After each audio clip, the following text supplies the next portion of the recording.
जय हिंद दोस्तों। स्वागत है आपका हमारे YouTube channel dream job with Ankit पे। दोस्तों आज हम कंप्यूटर सीरीज का टेस्ट 3 करने वाले हैं। इसके पहले हम 2 टेस्ट करा चुके हैं जिसमें हम 20 क्वेश्चन कराते हैं, पूरा डिटेल में उस क्वेश्चन का एनालिसिस करते हैं और उससे रिलेटेड फैक्ट भी हम आपको बताते हैं। तो चलिए शुरू करते हैं टेस्ट 3। तो हमारा पहला क्वेश्चन है, बताएं कि निम्नलिखित कथन सत्य है या असत्य। यहाँ पे आपको 2 ऑप्शन देखने को मिल रहे हैं। पहला ऑप्शन है MS वर्ड में लैंडस्केप एक मान्य पेज मार्जिन विकल्प है। दूसरा है MS वर्ड में पोर्ट्रेट एक मान्य पेज मार्जिन विकल्प है। यहाँ पे मान्य पेज का मतलब है यहाँ पे एक वैलिड। MS वर्ड में पोर्ट्रेट एक मान्य पेज मार्जिन विकल्प है और MS वर्ड में लैंडस्केप एक मान्य पेज मार्जिन विकल्प है। ये आपको बताना है सही है या गलत है, कौन सा सही है कौन सा गलत है, ये आपको बताना है। तो पहला है ऑप्शन, यहाँ पे दोनों सत्य हैं। दूसरा है दोनों असत्य हैं, एक सत्य एक असत्य और एक असत्य एक दूसरा सत्य। तो इसको चलिए हम आपको डिटेल में MS वर्ड में ले चलते हैं और वहाँ पे दिखाते हैं। सारे क्वेश्चन हम आपको इसी तरह से कराएंगे। अब यहाँ पे आप देखेंगे,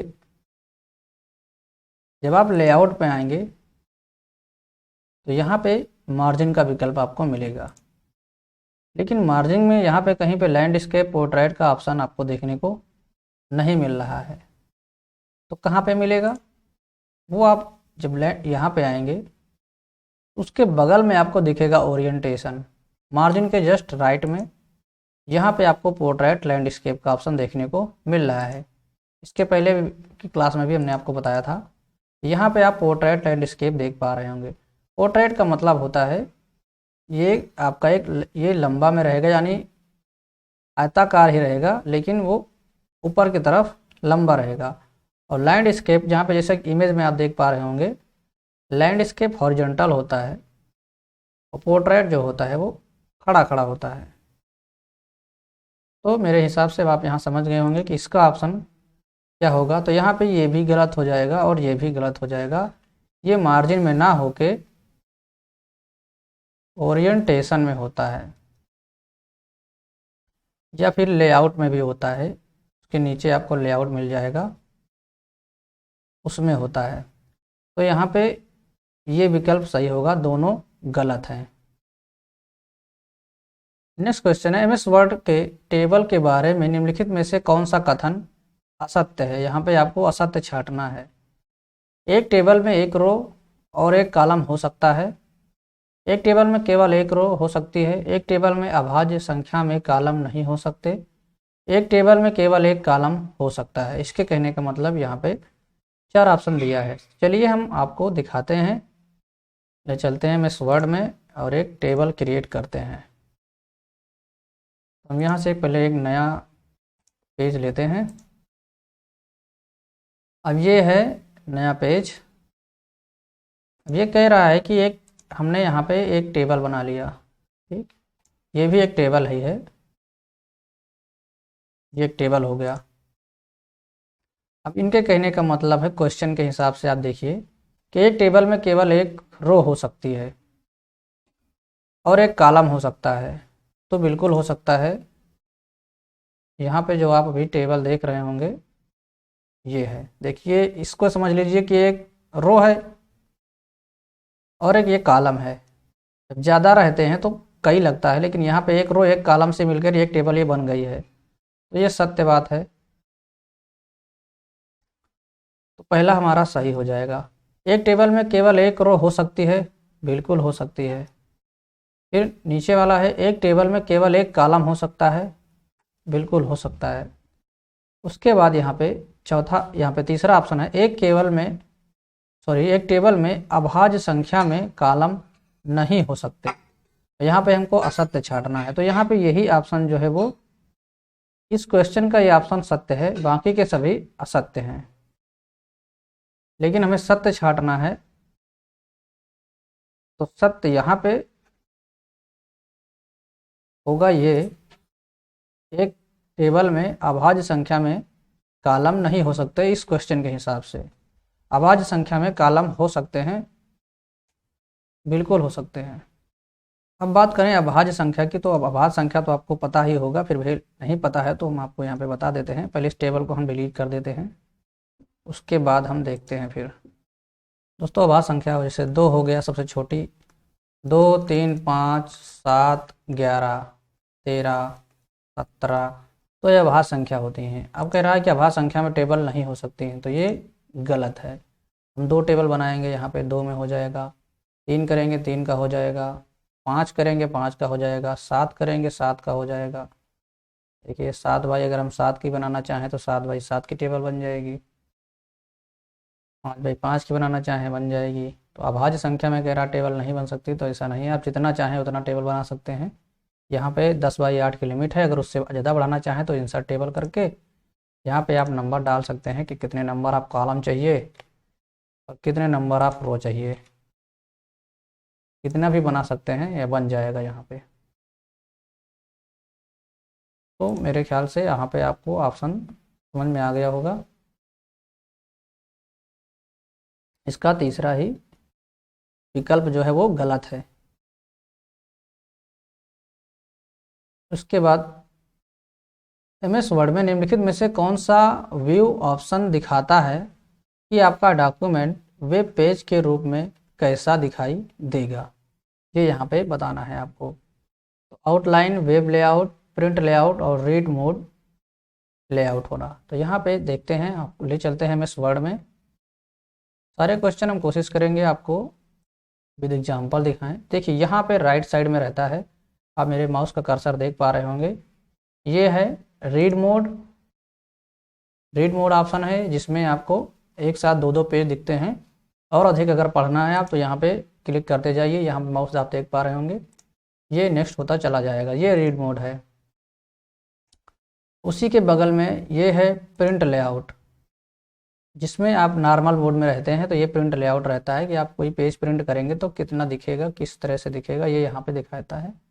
उसके बगल में वेब लेआउट होता है। वेब लेआउट क्या होता है, जो आप गूगल में कोई चीज़ सर्च करते हैं तो जो पेज ओपन होता है वो वेब लेआउट होता है। ये इस तरह का, अगर हम इसको वेब लेआउट मोड में देखेंगे तो इस तरह से दिखाई देगा, आप यहाँ पे देख पा रहे होंगे।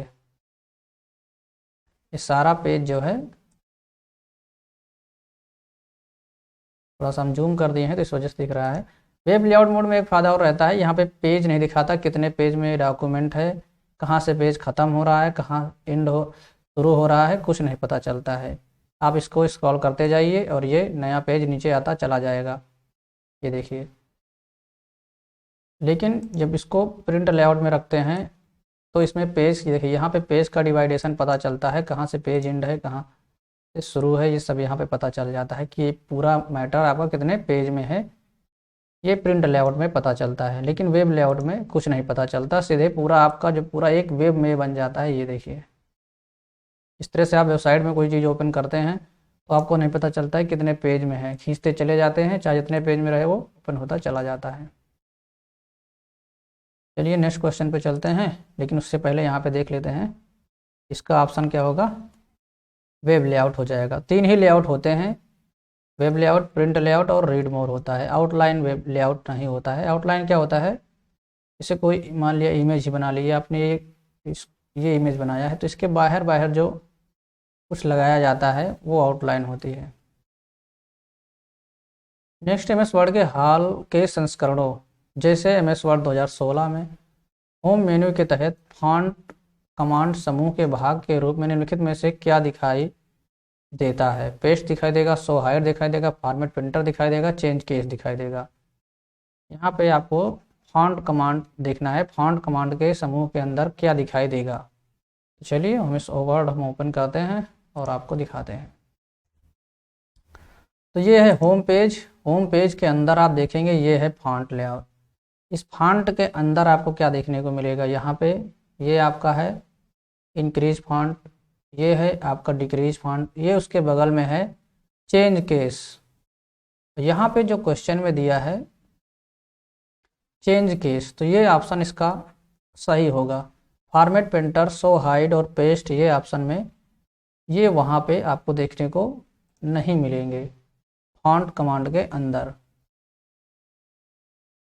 और दोस्तों यहाँ पे देखिए फॉर्मेट पेंटर, पेस्ट कमांड, ये दोनों ऑप्शन यहाँ पे आपको क्लिप बोर्ड में देखने को मिलेंगे। क्लिप बोर्ड यहाँ पे आपको दिख रहा होगा, क्लिप बोर्ड के अंदर फॉर्मेट पेंटर और यहाँ पे पेस्ट का ऑप्शन दिख रहा है, लेकिन फॉन्ट में यहाँ पे चेंज केस।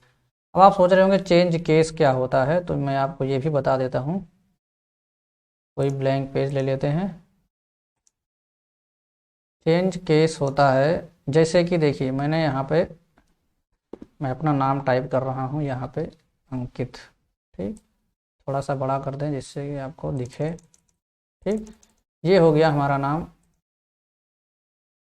अब अगर हम इसका हम केस चेंज करना चाहें तो यहाँ से हम इस पर क्लिक करेंगे तो इसका जो है केस चेंज हो जाएगा।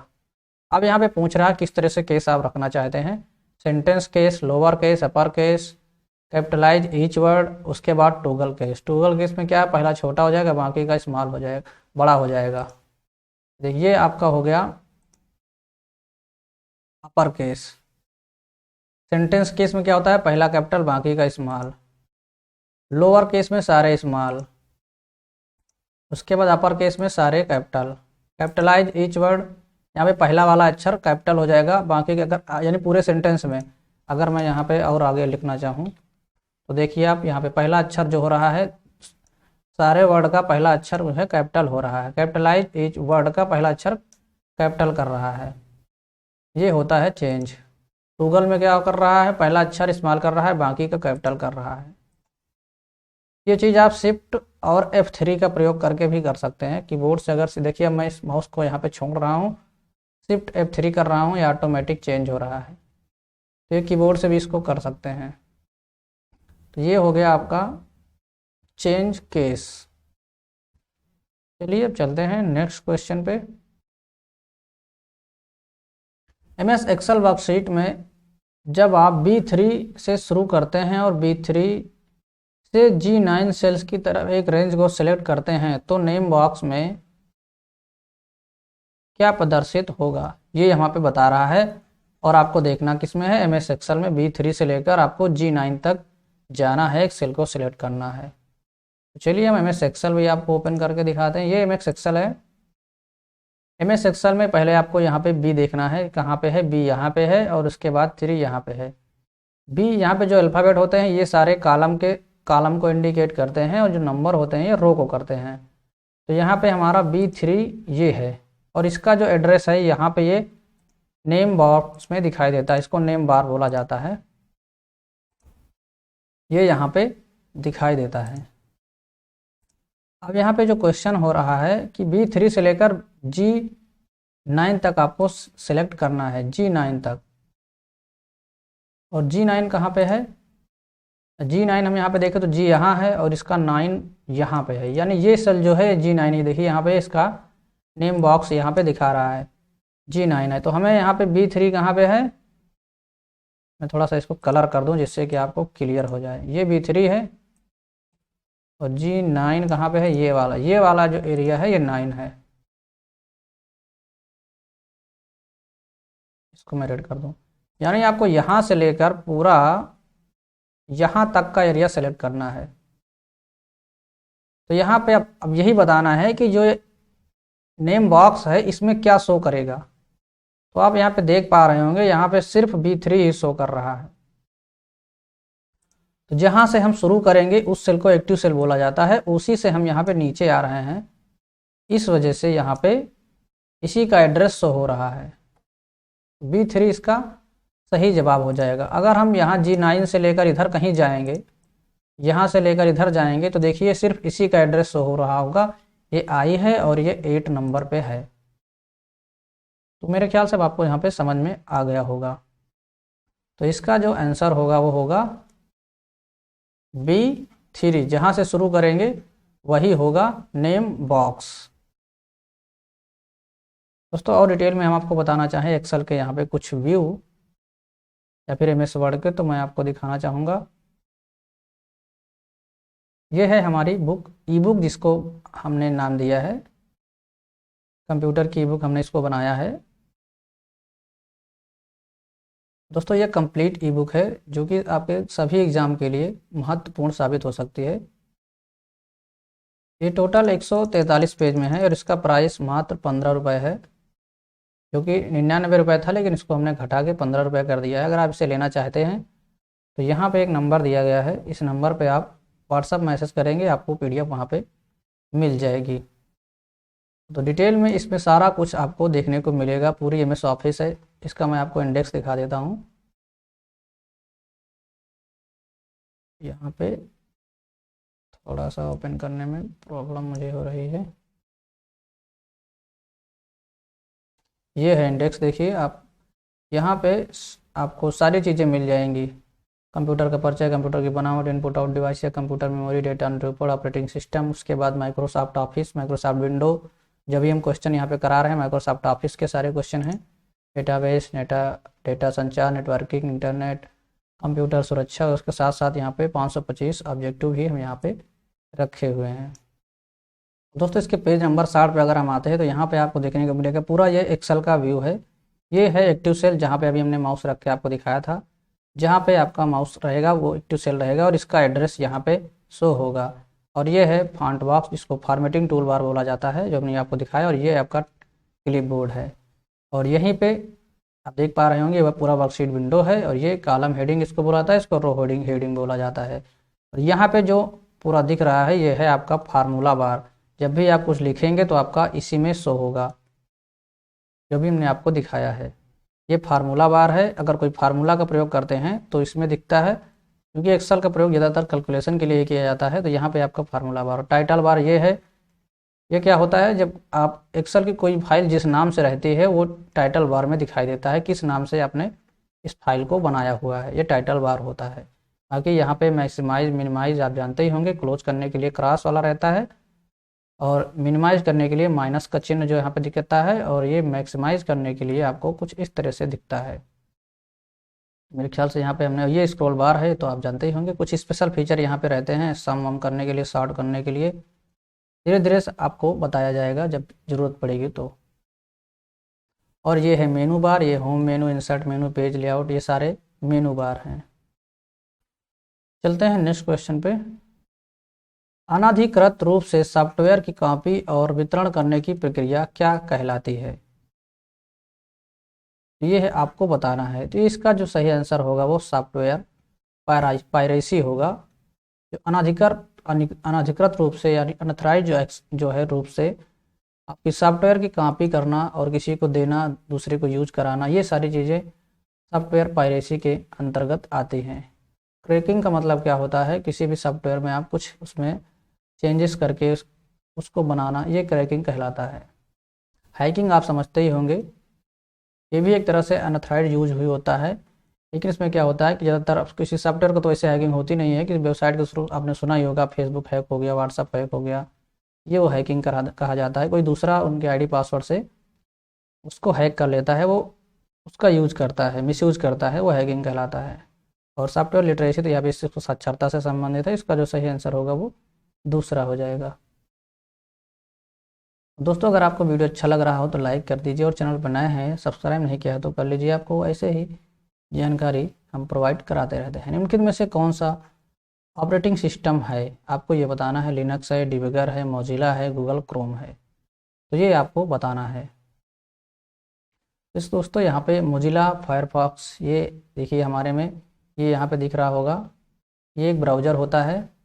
तो ये ऑपरेटिंग सिस्टम है नहीं, आपने भी यूज किया होगा फायरफॉक्स को। ये है मोजिला फायरफॉक्स,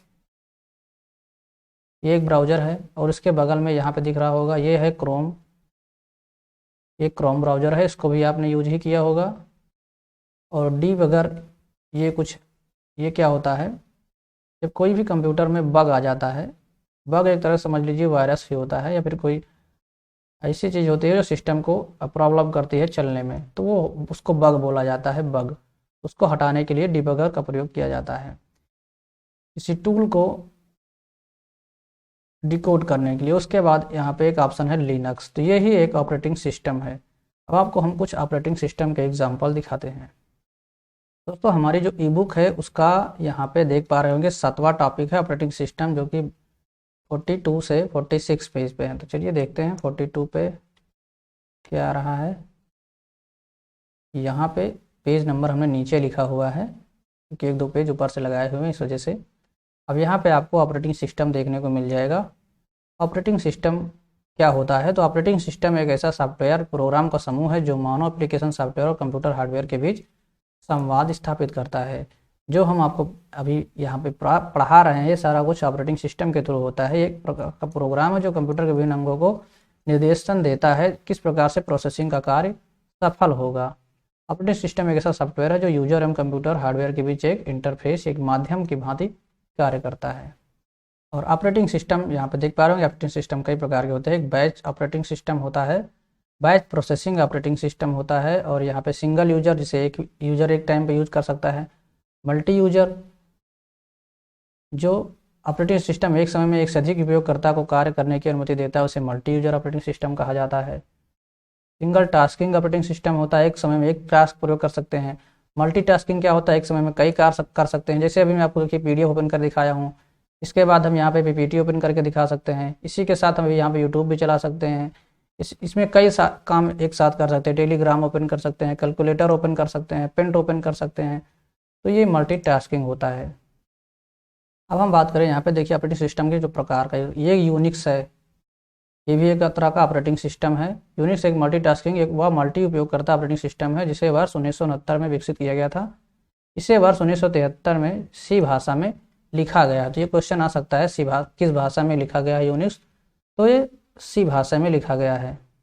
और यहाँ पे बात की जा रही है लिनक्स की, तो इसे लाइनक्स भी बोला जाता है। ये ऑपरेटिंग सिस्टम 1991 में लाइनक्स टॉरवाल्ड्स द्वारा विकसित किया गया था। इसका उपयोग सिर्फ सर्वर के लिए होता है। यह ऑपरेटिंग सिस्टम यूनिक्स पर आधारित है। ये एक ओपन सोर्स सॉफ्टवेयर है तथा सभी प्रकार के कंप्यूटर पर चल सकता है। और देखिए सोलारिस भी होता है, ये भी एक तरह का ऑपरेटिंग सिस्टम है। तो कभी कभी पूछा जा सकता है इसमें से कौन सा ऑपरेटिंग सिस्टम है कौन सा नहीं है, तो आप बता सकते हैं। और MS विंडोज़ को आप जानते ही होंगे। और एक MS DOS भी ऑपरेटिंग सिस्टम है, माइक्रोसॉफ्ट डिस्क ऑपरेटिंग सिस्टम। और मोबाइल की बात करें तो मोबाइल में एंड्रॉयड जो अभी चल ही रहा है, ये एक प्रकार का ऑपरेटिंग सिस्टम है। और iOS जो एप्पल का ऑपरेटिंग सिस्टम है। चलिए चलते हैं नेक्स्ट क्वेश्चन पे। प्रोग्रामों का ऐसा कलेक्शन जो आपके कंप्यूटर सिस्टम को रन करता है और इंफॉर्मेशन प्रोसेस को नियंत्रित करता है यानी कंट्रोल करता है, क्या कहलाता है? जो हमने अभी आपको बताया है वही है, ये ऑपरेटिंग सिस्टम है जो सारा कुछ कंट्रोल करता है और नियंत्रित करता है। प्रोग्रामों का समूह होता है। बाकी कंप्यूटर आप जानते ही होंगे। और माइक्रोसॉफ्ट ऑफिस जो हमने अभी आपको दिखाया वो है। और कंपाइलर क्या होता है? कंपाइलर एक तरह से एप्लीकेशन सॉफ्टवेयर होता है जो कि C लैंग्वेज में प्रयोग किया जाता है। ये क्या क्या होता है? कंपाइल करता है। जो हम कोड लिखते हैं, किसी कोड को जो हम लिखते हैं यूजर की भाषा में, उसे ये मशीन भाषा में कन्वर्ट करता है, ये कंपाइलर।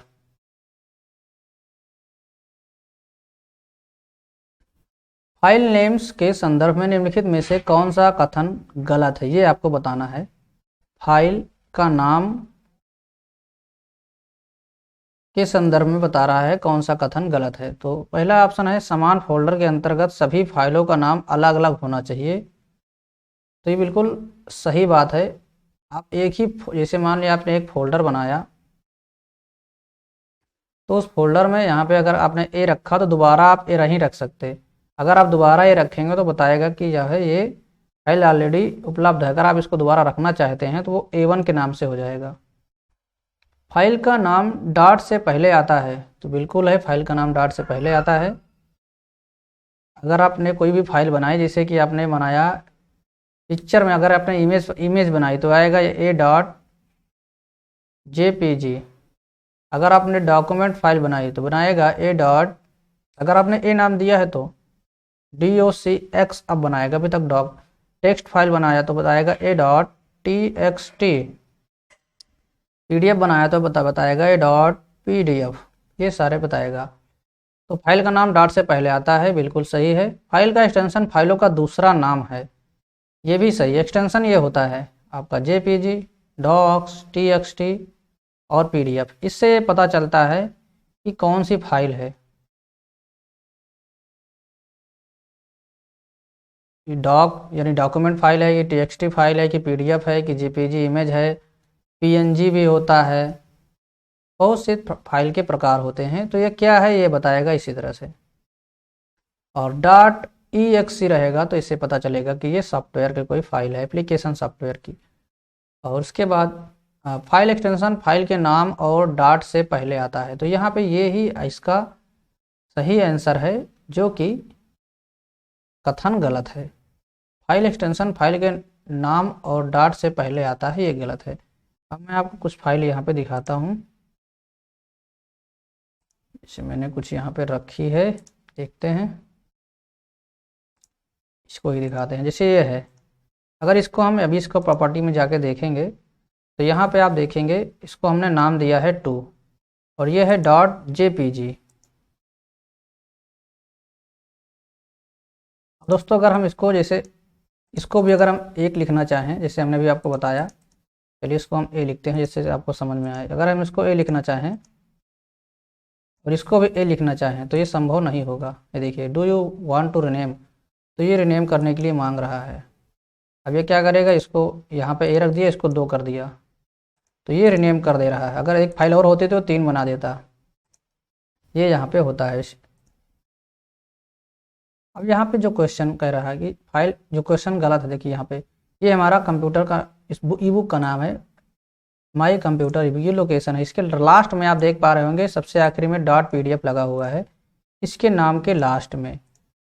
तो यहाँ पे जो क्वेश्चन में कह रहा है कि जो एक्सटेंशन होता है ये नाम के पहले आता है, तो ये यहाँ पे गलत हो जाएगा। नाम के पहले नहीं आता है, ये बाद में आता है। चलिए नेक्स्ट क्वेश्चन पे चलते हैं। निम्नलिखित में से कौन सा स्टोरेज डिवाइस नहीं है? तो ये तो एकदम आसान सवाल है। CD स्टोरेज डिवाइस होती है, इसमें हम डाटा रखते हैं। हार्ड डिस्क भी होती है और फ्लॉपी डिस्क भी होती है। फ्लॉपी डिस्क हमने इसके पहले वाले वीडियो में आपको दिखाया था, इस तरह से होती है चौकोर। ये 3.5 इंची, 8 इंची, 5.5 इंची, कई आकार की होती हैं। अब इसका प्रयोग ज़्यादातर नहीं किया जाता। कौन सा स्टोरेज डिवाइस नहीं है? तो ये प्रिंटर ही स्टोरेज डिवाइस नहीं है, हमें प्रिंट करने के लिए प्रयोग किया जाता है। ये क्या है? आउटपुट डिवाइस है। किसी जंतु की गतिविधियों को चिन्हित करने के लिए उससे संबंधित आंकड़ों को रिकॉर्ड करने के लिए इसका प्रयोग जंतु के शरीर पर लगाकर किया जाता है, यानी जंतु के शरीर पर लगाया जाता है। POS, PPS, GPS, RFID, यहाँ पे 4 ऑप्शन दिए गए हैं, आपको बताना है ये क्या है। दोस्तों बात करें POS को, तो इसका फुल फॉर्म होता है पॉइंट ऑन सेल। आपने सुना होगा POS मशीन होती है जिसमें ATM कार्ड के थ्रू ट्रांजैक्शन किया जाता है, वो सारी चीज़ें POS के अंतर्गत आती हैं, उसी के थ्रू लेन देन होता है। जो आप शॉपिंग मॉल में जाते होंगे या फिर किसी दुकान पे जाते हैं तो मशीन रखे रहता है, वही है POS मशीन। और PPS का प्रयोग बैंक में किया जाता है ज़्यादातर। और GPS होता है ग्लोबल पोजिशनिंग सिस्टम होता है। GPS किसी भी वस्तु को ट्रैक करने के लिए किया जाता है, जैसा कि आपने देखा ही होगा। ये जंतु के लिए नहीं किया जाता, किसी वस्तु में लगाया जाता है GPS डिवाइस। जैसे कि आपके मोबाइल में भी रहता है GPS, और अदर डिवाइस में लगाया जाता है, बस, ट्रक या फिर कोई अन्य एक्टिव डिवाइस में GPS का प्रयोग किया जाता है।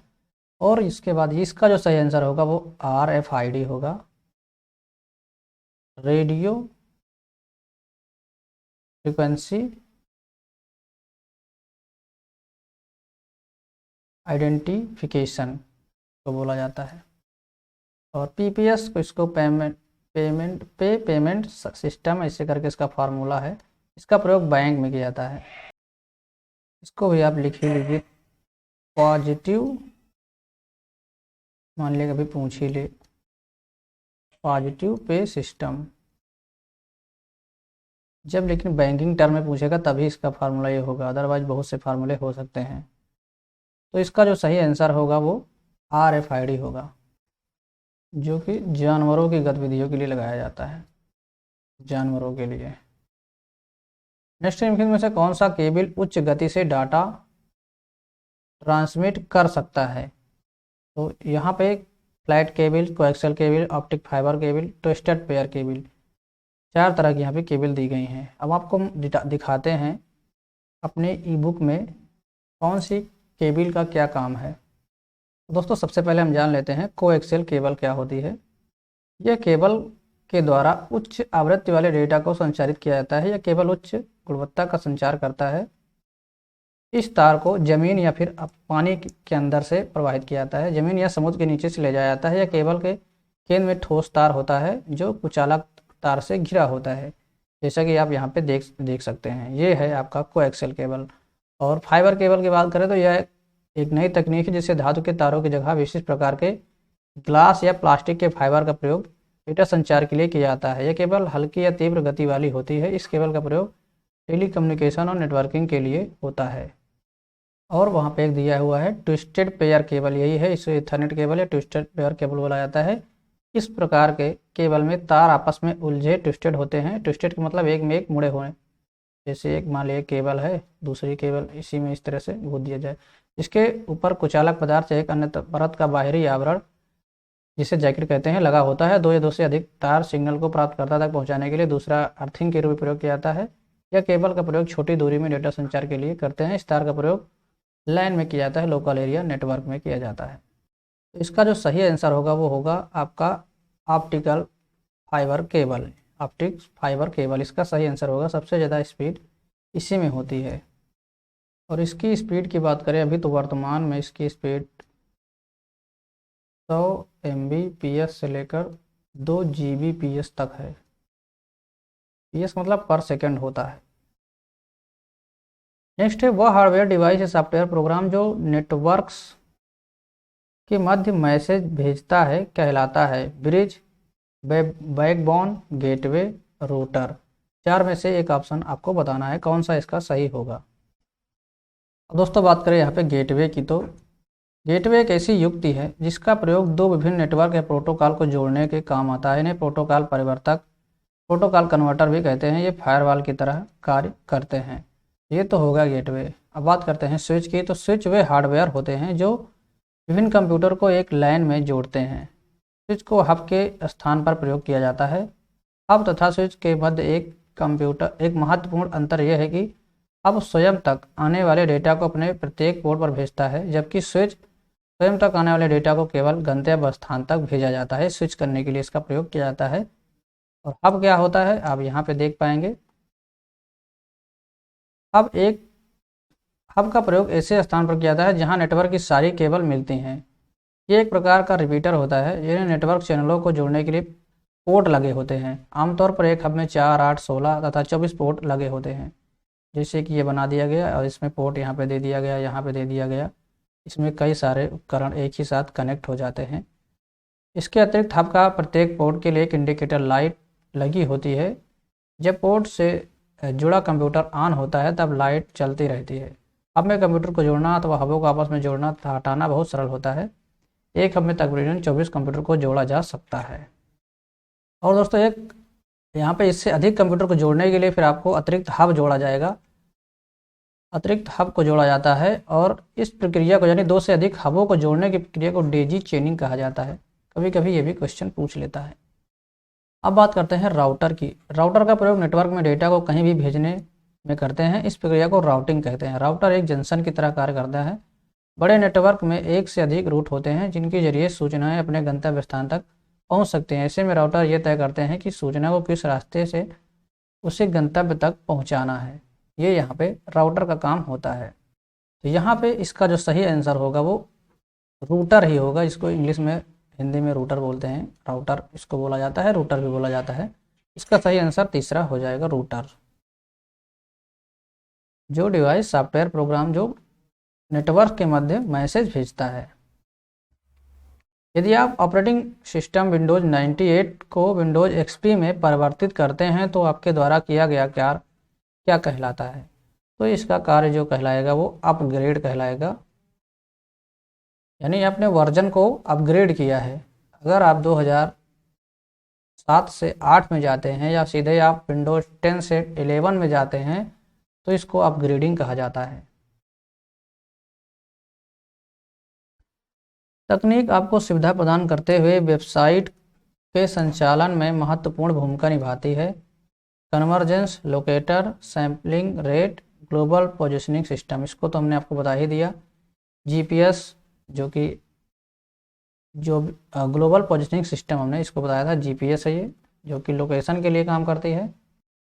दोस्तों इसका जो सही आंसर होगा वो यही होगा, GPS। इसी के माध्यम से लोकेशन ट्रैक करके, लोकेशन के माध्यम से आपको डाटा सैटेलाइट के माध्यम से या फिर आपको सर्वर के माध्यम से डाटा आपके पास भेजा जाता है। नेक्स्ट है, रैम के संदर्भ में निम्नलिखित में से कौन सा कथन सत्य नहीं है। रैम हार्ड डिस्क के समान एक स्टोरेज डिवाइस है। रैम एक टेम्पररी स्टोरेज एरिया है। रैम वोलेटाइल है। जब आप कंप्यूटर ऑफ करते हैं तो रैम में स्टोर की गई इंफॉर्मेशन भी समाप्त हो जाती है। तो आपको बताना है क्या सत्य नहीं है। चलिए हम आपको पहले रैम के बारे में डिटेल में दिखाते हैं। दोस्तों ये हमारे ई बुक का पेज नंबर मेरे ख्याल से 10 है, 10 ही है। इसमें हमने रैम को यहाँ पे रखा हुआ है। अब इसको थोड़ा सा जूम करके आपको दिखाते हैं। इसका फुल फॉर्म होता है रैंडम एक्सेस मेमोरी, जिसे रैम बोला जाता है। इसे संक्षेप में रैम कहा जाता है। ये एक मेमोरी, एक चिप होती है जो मेटल ऑक्साइड यानी सेमीकंडक्टर की बनी होती है। हम इस मेमोरी के किसी भी लोकेशन को चुनकर उसका प्रयोग सीधे ही इसी डेटा को स्टोर करने या उसे डेटा पढ़ने के लिए कर सकते हैं। कुछ इस तरह से रैम होती है। ये मेमोरी ऐसे रजिस्टर और उनसे जुड़े हुए परिपथों से बनी होती है जिनमें डेटा को वहाँ तक और वहाँ से स्थानांतरित करना संभव हो। और दोस्तों रैम में जो रखी सूचनाएं होती हैं वो अस्थायी होती हैं। और दोस्तों जब कंप्यूटर बिजली बंद कर दी जाती है तो वैसे ही ये समस्त सूचनाएं नष्ट हो जाती हैं। तो ये एक अस्थायी मेमोरी है। इसमें डाटा स्टोर करके आप नहीं रख सकते हैं। तो इसका जो यहाँ पे दोस्तों पहला ऑप्शन है यही सही हो जाएगा। रैम हार्ड डिस्क के समान एक स्टोरेज डिवाइस है। तो हार्ड डिस्क के समान ये स्टोरेज डिवाइस नहीं है, क्योंकि इसमें डाटा हम स्टोर करके ज़्यादा समय के लिए नहीं रख सकते। यहाँ पे जैसे ही लाइट चली जाती है इसका काम खत्म हो जाता है। तो हार्ड डिस्क में क्या होता है, हम डाटा रख सकते हैं, कभी भी उसका यूज कर सकते हैं बाद में। एक टेम्परेरी स्टोरेज एरिया है, ये सही है, ये भी सही है। देखिए ऑप्शन के हिसाब से यहाँ पे ये वाला सही है, लेकिन यहाँ पे हमें छांटना है असत्य कौन है। तो ये असत्य है। बाकी एक वोलेटाइल मेमोरी है। जब आप कंप्यूटर ऑफ करते हैं तो रैम स्टोरेज इंफॉर्मेशन डिलीट हो जाती है। ये बात एकदम सही है। नेक्स्ट क्वेश्चन पे चलते हैं। अब यहाँ पे डैश है, किसको छोड़कर सभी रियल सिक्योरिटी और प्राइवेसी रिस्क, ये दोस्तों रिस्क है, प्राइवेसी रिस्क के उदाहरण हैं स्पाईवेयर, स्पैम, हैकर और आइडेंटिटी थेफ्ट। यहाँ पे आपको बताना है किसको छोड़कर रियल सिक्योरिटी और प्राइवेसी रिस्क के उदाहरण हैं। स्पाईवेयर, हैकर्स, आइडेंटिटी थेफ्ट और स्पैम। यहाँ पे आपको बताना है कि कौन सा प्राइवेसी रिस्क के उदाहरण है। मतलब यहाँ पे बताना है कि कौन सा नहीं है, आपको बताना है, छोड़कर आपको बताना है। दोस्तों यहाँ पे जो इसका सही आंसर होगा वो होगा स्पैम। बाकी के जो हैं यहाँ पे ये सारे सिक्योरिटी रिस्क के उदाहरण हैं। स्पाईवेयर, हैकर्स, आइडेंटिटी थेफ्ट यानी आपकी जानकारी चुरा लेना, हैकर जो आपकी आइडेंटिटी को या भी कुछ भी चीज़, आपकी वेबसाइट को, ईमेल को, कुछ भी हैक कर लेते हैं तो वो लोग भी यहाँ पर सिक्योरिटी रिस्क आपका रहता है। स्पाईवेयर भी होता है, वायरस के तो वायरस भी होता है। स्पैम नहीं होगा। स्पैम क्या होता है, जब कोई आपके पास मेल भेजता है आपको पता नहीं रहता है तो वो मेल स्पैम में चली जाती है। थोड़ा सा मैं आपको दिखाने की कोशिश करता हूँ।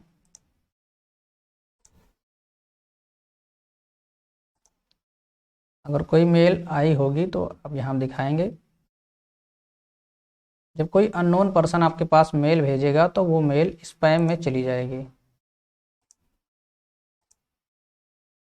यहाँ पे देख पा रहे होंगे आप, ये स्पैम दिख रहा है, यही है स्पैम। अभी हमारे यहाँ पे कोई मेल नहीं है, क्योंकि हमने जो मेल आई हुई इसको डिलीट कर दिया है। तो अगर कोई अननोन पर्सन आपके पास मेल भेजता है तो वो स्पैम में चली जाती है। इससे कोई डाटा लॉस होने का कोई आपको खतरा नहीं रहता है।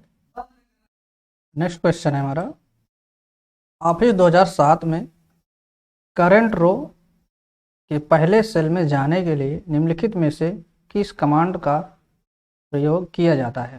दोस्तों यहाँ पे जैसे जो ईयर लिखा रहता है इससे कोई खास मेरे ख्याल से फ़र्क नहीं पड़ता है। अगर आप 2007 की जगह 2010 भी यूज़ करेंगे, 2013 यूज़ करेंगे, 16 यूज़ करेंगे, 19 यूज़ करेंगे, 21 यूज़ करेंगे, तो MS ऑफिस के जो कमांड होते हैं मेरे ख्याल से सब वही रहते हैं। फिलहाल हम आपको दिखाते हैं 2 MX ऑफिस, एक 2007 में दिखाते हैं और एक हमारे पास है 19 का, दोनों में दिखाते हैं ओपन करके। तो ये हमारा है MS एक्सेल। यहाँ पे MS ऑफिस पूछ रहा है, MS एक्सेल थोड़ा एक बार मैं डाउट क्लियर कर लेता हूँ। ऑफिस पूछ रहा है, ऑफिस 2007 में नहीं, यहाँ पे सिर्फ ऑफिस लिखा हुआ है। तो जहाँ पे जो रो और कॉलम वाला ऑप्शन होता है वो एक्सेल में ही होता है, तो हम यहाँ पे वही ओपन किए हैं। अब यहाँ पे जो क्वेश्चन है, भूल जा रहा हूँ क्या क्वेश्चन है। ऑफिस में करंट रो के पहले सेल में जाने के लिए किस कमांड का प्रयोग किया जाता है। तो यहाँ पे जैसे हम मान लिए यहाँ पे हैं, ठीक, और पहली सेल हमारा यहाँ पे है, ये पूछ रहा है कि किस कमांड का प्रयोग किया जाएगा। इस जगह पे हैं हम और हमको यहाँ पे जाना है। अब हम देखते हैं ऑप्शन यहाँ पे कौन कौन से दिए गए हैं। एक है tab, shift plus tab, ESC plus home और होम। यहाँ पे 4 टैब दिए गए हैं, 4 ऑप्शन दिए गए हैं। और हम चलते हैं एक्सेल पे देखते हैं। तो पहले तो हम टैब दबा के देखते हैं। अभी हमने टैब प्रेस किया है। टैब से क्या होता है, ये एक सेल आगे बढ़ जा रहा है, टैब से तो नहीं होगा। और उसके बाद दिया है ESC प्लस होम, तो ये भी हम प्रेस करके देख लेते हैं। यहाँ पे ESC प्लस होम बटन आपको दबाना है। तो इससे क्या हो रहा है, ESC प्लस होम से जहाँ पे हमने कर्सर रखा हुआ है ये उसके पहले सेल में पहुँच जा रहा है। इसे यहाँ पे रखा हमने, ESC प्लस होम की प्रेस किया तो ये पहले सेल पे आ गया है, लेकिन ये फर्स्ट सेल पे नहीं आया है, उस रो के पहले सेल पे आया है। ESC प्लस होम से पहले रो के पहले सेल पे आया है, तो ये भी ऑप्शन हमारा नहीं से होगा। करंट रो के पहले सेल, तो ये तो मेरे ख्याल से सही हो रहा है। करंट रो के पहले सेल में जाने के लिए तो यहाँ पे ESC प्लस होम मेरा सही हो रहा है। और एक बार हम होम टैब को भी प्रेस करके देख लेते हैं। अब यहाँ पे रखे हुए हैं, अब हम होम प्रेस करते हैं तो यहाँ पे हम देख पा रहे हैं कि होम से भी हम डायरेक्ट चले जा रहे हैं। होम प्रेस कर रहे हैं, यहाँ पे आ जा रहे हैं, और हम ESC के साथ होम कर रहे हैं तो भी आ जा रहे हैं। यहाँ पे तो हमारे 2 ऑप्शन सही होते दिख रहे हैं, लेकिन अब यहाँ पे 2007 बोला है तो इस वजह से हम 2007 ओपन करके अब चेक करते हैं। दोस्तों हमारा 2007 ओपन हो रहा है। तो दोस्तों अब हमारा माइक्रोसॉफ्ट ऑफिस 2007 वर्जन ओपन हो गया है। अब हम यहाँ पे देखते हैं ESC और होम की को प्रेस करके, यहाँ पे भी मूव हो रहा है ESC और होम की। एक बार हम शिफ्ट के साथ होम की का प्रयोग करते हैं तो शिफ्ट के साथ होम की प्रयोग करने पर यहाँ पे नहीं हो रहा है। शिफ्ट के साथ और सिर्फ होम की का प्रयोग करके देखते हैं तो यहाँ पे होम की का प्रयोग करने पर भी हो रहा है, और ESC के साथ अगर होम की हम प्रयोग कर रहे हैं तो भी हो रहा है। तो यहाँ पे इसके दोनों ऑप्शन सही हैं। अगर यहाँ पे शिफ्ट होता तो फिर ये गलत माना जाता, तो आपको ध्यान रखना है। यहाँ पे होम के साथ तो हम जा ही रहे हैं, शिफ्ट ESC के साथ भी हम चले जा रहे हैं। ऑफिस 2007 में मेरे ख्याल से सेम क्वेश्चन रिपीट हो गया है। वायरस, वार्मर्स और ट्रोजन हॉर्सेज जैसे सॉफ्टवेयर निम्नलिखित में से जिनमें हानिकारक प्रोग्राम होता है क्या कहलाते हैं, आपको यहाँ पे बताना है। दोस्तों इसका जो सही आंसर होगा वो यही होगा, मालवेयर इसको बोला जाता है। मालवेयर भी लिखा हुआ है, मालवेयर भी इसको बोलते हैं। यही होता है जो कंप्यूटर सॉफ्टवेयर जिसमें हानिकारक प्रोग्राम होते हैं, इसे मालवेयर बोला जाता है। बाकी की चीज़ हम इस वीडियो में भी नहीं डिस्कस करेंगे। अगर आप पढ़ना चाहते हैं तो हमारी ई-बुक ले सकते हैं, वहाँ पे आपको मिल जाएगा, पूरा डिटेल में आप पढ़ सकते हैं। नेक्स्ट है और ये लास्ट है, चिप को किस नाम से जाना जाता है। ट्रांजिस्टर, रजिस्टर, इंटीग्रेटेड सर्किट और सेमीकंडक्टर। तो ये सेमीकंडक्टर की बनी होती है, लेकिन इसे इंटीग्रेटेड सर्किट जिसको IC चिप बोला जाता है, इंटीग्रेटेड सर्किट की बनी होती है, इसको इंटीग्रेटेड सर्किट बोला जाता है। इसका जो सही आंसर हो जाएगा वो तीसरा हो जाएगा। दोस्तों यहाँ पे हमने 20 क्वेश्चन कंप्लीट किए हैं। ये हमारा तीसरा सेट था। इसके पहले हमने 2 सेट ऑलरेडी कराए हुए हैं। अगर आपने नहीं देखा है तो देख लीजिएगा। बाकी किसी प्रकार की आपको कन्फ्यूजन होती है तो आप कमेंट बॉक्स में कमेंट करके हमसे पूछ सकते हैं। और अगर आप ई बुक परचेज करना चाहते हैं तो आप यहाँ पे जो नंबर दिया हुआ है 9415 190 193, इस पर आप व्हाट्सअप कर दीजिएगा। हमें ई बुक चाहिए, आपको वहाँ पे PDF प्रोवाइड करा दी जाएगी। वीडियो कैसा लगा? अच्छा लगा तो लाइक करिए, और चैनल बनाएं सब्सक्राइब नहीं किया तो कर लीजिए।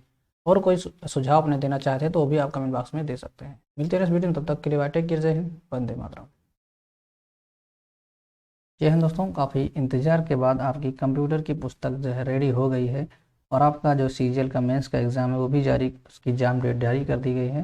बाकी KVS के JC का तो पहले से ही डिक्लेयर किया गया था। अब उसी के तर्ज पे हमने इस पुस्तक को लॉन्च किया है। उसे तो लॉन्च किए काफ़ी समय हो चुका है, लेकिन मैंने इसे पब्लिकली जो है स्पेशल मैंने वीडियो नहीं बनाया था। किसी फॉर्म में मैंने इसका थोड़ा बहुत जिक्र किया था। स्पेशल मैंने इस वीडियो में आपको डिटेल में बताने वाला हूँ। तो चलिए शुरू करते हैं। दोस्तों ये कंप्लीट ई बुक है जिसे आप मोबाइल में आसानी से पढ़ सकते हैं। SSC CGL KVS SSC NVS VPCL किसी भी एग्ज़ाम जिसमें कंप्यूटर पूछा जाता है, ये बहुत उपयोगी पुस्तक है। अब मैं इसके इंडेक्स पे आपको ले चलता हूँ, और इसे बेस्ड ऑन न्यू सिलेबस या नए सिलेबस के आधार पर बनाई गई है। इसमें आपको अभी मैं डिटेल में दिखाता हूँ। इसमें आपको थ्योरी में पिक्चर फॉर्मेट का भी प्रयोग किया गया है। ये है इसका इंडेक्स, जिसमें आपका टोटल 13 चैप्टर यहाँ पे देखने को मिलेंगे। 14 नंबर पे यहाँ पे हमने ऑब्जेक्टिव रखा हुआ है 525 क्वेश्चन का। इसमें आपको चैप्टर दिखा देते हैं हम। कंप्यूटर का परिचय यानी इंट्रोडक्शन ऑफ कंप्यूटर, कंप्यूटर की बनावट, इनपुट एंड आउटपुट डिवाइसें जो होती हैं, कंप्यूटर मेमोरी, डेटा निरूपण, कंप्यूटर सॉफ्टवेयर ऑपरेटिंग सिस्टम। उसके बाद माइक्रोसॉफ्ट विंडोज़ है, माइक्रोसॉफ्ट ऑफिस है। माइक्रोसॉफ्ट ऑफिस से बहुत ज़्यादा सवाल पूछे जाने लगे हैं। डेटाबेस की अवधारणाएँ, डेटा संचार नेटवर्किंग, इंटरनेट की सेवाएं, और इसके बाद कंप्यूटर सुरक्षा यानी एंटीवायरस। ये सारी चीज़ें इसमें समाहित की गई हैं। टोटल ये 143 पेज की पुस्तक है। इसमें लास्ट में 525 क्वेश्चन MCQ डाले गए हैं। अब मैं आपको दिखाता हूँ, इसका थोड़ा बहुत ओवरव्यू आपको दे देता हूँ। जैसे कि देखिए कंप्यूटर का परिचय है। ये कंप्यूटर का यहाँ पे पूरा एक सिस्टम बनाया गया है, कौन क्या है उसके बारे में, उसके बाद डिटेल से यहाँ पे बताया गया है। इसी तरह यहाँ पे सारे टॉपिक को फिगरेटिव वे में किया गया है। देखिए यहाँ पे रोम, ये यहाँ पे आपको सारे टॉपिक अच्छे से मिल जाएंगे डिस्क्राइब किए हुए। आपको जहाँ जहाँ ज़रूरत है वहाँ वहाँ हमने इमेज लगाया हुआ है। जहाँ पे ज़रूरत नहीं वहाँ पे तो कोई आवश्यकता ही नहीं लगाने की। फिर यहाँ पे आप देख पा रहे होंगे सारी चीज़ें। देखिए विंडोज़ है, अभी इसमें विंडोज 10 नहीं रखा गया क्योंकि विंडोज 10 से अभी सवाल उन्हें नहीं आते हैं। और बाकी सब में प्रोसेस सेम है। आप विंडोज 7 पढ़ लेंगे तो सब कुछ सेम है। थोड़ा बहुत चेंजेस है, लेकिन जो क्वेश्चन बन रहे हैं अभी तक पुराने ही से ही बन रहे हैं। और MS ऑफिस यहाँ पे देख पा रहे होंगे आप। देखिए नेटवर्किंग का है, बहुत अच्छे से आपको यहाँ पे समझाया गया है। उसके बाद फिर लास्ट में यहाँ पे हमने ऑब्जेक्टिव रखा हुआ है, जिसमें आपके क्वेश्चन में ही आंसर छुपा हुआ है। आपको थोड़ा सा डार्क किया गया है, जिससे कि आप पहले पढ़ें उसके बाद उस आंसर को देखें। और आपको टेलीग्राम चैनल भी यहाँ पे दिया गया है। कोई डाउट होता है तो आप इस पे जो है टेलीग्राम ड्रीम जॉब विद अंकित नाम का टेलीग्राम चैनल बनाया गया है। आप इस पे डायरेक्ट जो है मेल कर उस पर जो है भेज सकते हैं। आपकी प्रॉब्लम वहीं पे सॉल्व कर दी जाएगी। अब बात करते हैं इस पुस्तक को कैसे हम प्राप्त करेंगे। तो प्राप्त करने के लिए देखिए हमने यहाँ पे एक मोबाइल नंबर प्रोवाइड किया है। आपको ये मोबाइल नंबर काफ़ी मदद करेगा। इस नंबर पे आपको मैसेज करना है व्हाट्सएप पे 9415 190 193। एक बार मैं इसको लिख दे रहा हूँ। मेरे हाथों पर लिखा हुआ है, इसी नंबर पे आप मैसेज करिएगा कि हमें बुक चाहिए। इससे मैंने इसका पेज ऑनलाइन बनाया था, लेकिन अभी वो एक्टिवेट नहीं हुआ है, इस वजह से थोड़ा सा देरी लग रही है। लेकिन काफ़ी लोगों के मैसेज आ रहे थे कि हमें लेना है तो हमने इनको QR कोड भेज दिया था। तब हमने QR कोड को उस PDF में नहीं लगाया था, लेकिन अब हमने इसमें लगा दिया है। अगर आप स्कैन करना चाहते हैं तो इस QR कोड को स्कैन करके जब इतना इसको स्कैन करेंगे तो आप ऑटोमेटिक ये 15 रुपये आपसे मांगेगा, आपको टाइप नहीं करना पड़ेगा। ये उसी हिसाब से बनाया गया है और इसका ऑफर प्राइस हमने 15 रुपये ही रखा है, क्योंकि पहले 99 था, इसको हमने घटा दिया है। अभी ये 26 जनवरी के उपलक्ष्य में इसको घटाया गया था, तो उसके बाद ये 15 रुपये हो गया है। अभी आप इसको लेंगे तो आपको 15 रुपये ही स्कैन करके पे करना होगा। जैसे ही आप पे करेंगे आपको कुछ ही समय में आपके पास PDF उपलब्ध हो जाएगी, क्योंकि ऑटोमेटिक सिस्टम इसमें अभी नहीं है, मुझे करना पड़ता है।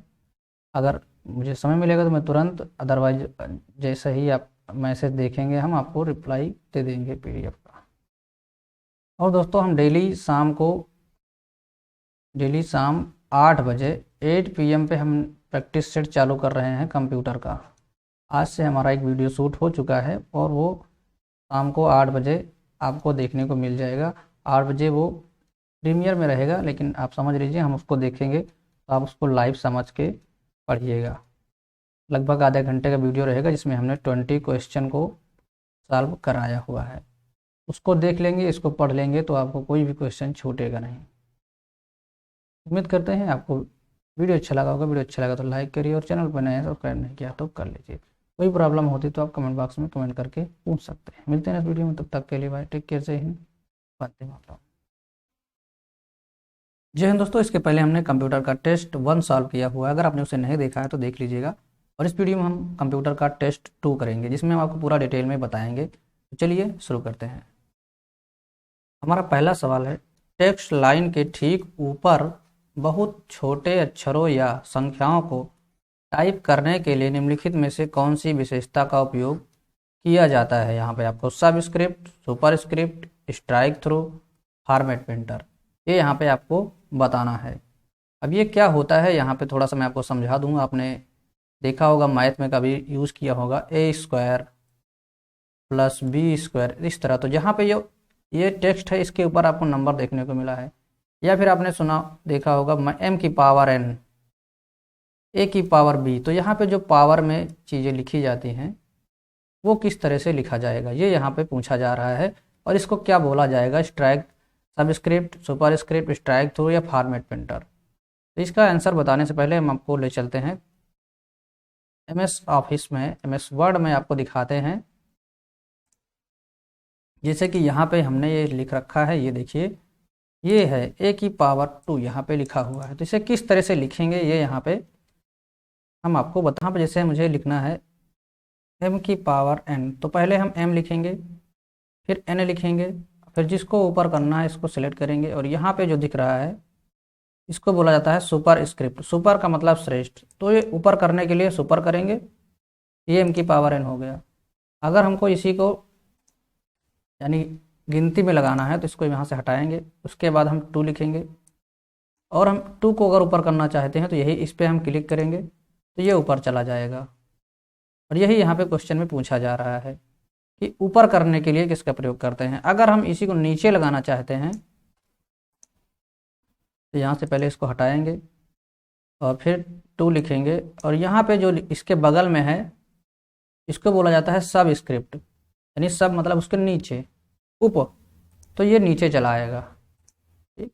और एक जो वहाँ पे लिखा हुआ है स्ट्राइक थ्रो, ये है इसके बगल में स्ट्राइक थ्रो। स्ट्राइक थ्रो क्या होता है, अक्षर के बीच में जो लाइन खींच जाती है इसको स्ट्राइक थ्रो बोलते हैं। ये देखिए, ये है स्ट्राइक थ्रो।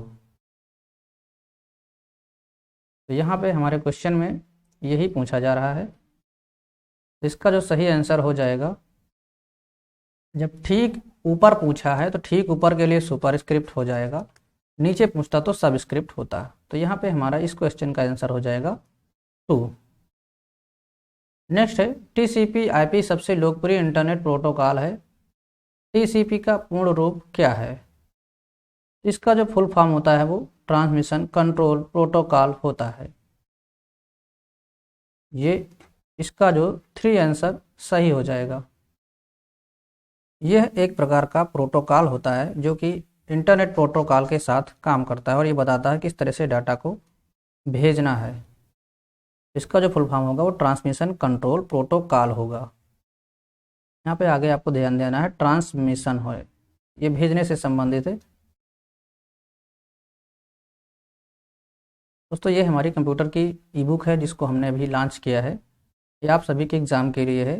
ये मात्र 15 रुपये में है। इसमें आप सिलेबस पूरा देख पा रहे होंगे। ये सारे इधर राइट में साइड में चैप्टर को कवर किया गया है। डिटेल में हमने इस बुक के बारे में पहले बात की है, अगर आपने नहीं देखा देख लीजिएगा।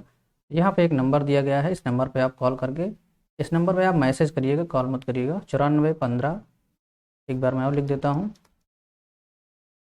190 193। इस पर आप हाई करिएगा और बता दीजिए कि मुझे बुक चाहिए, तो आपको वहाँ पे मिल जाएगी।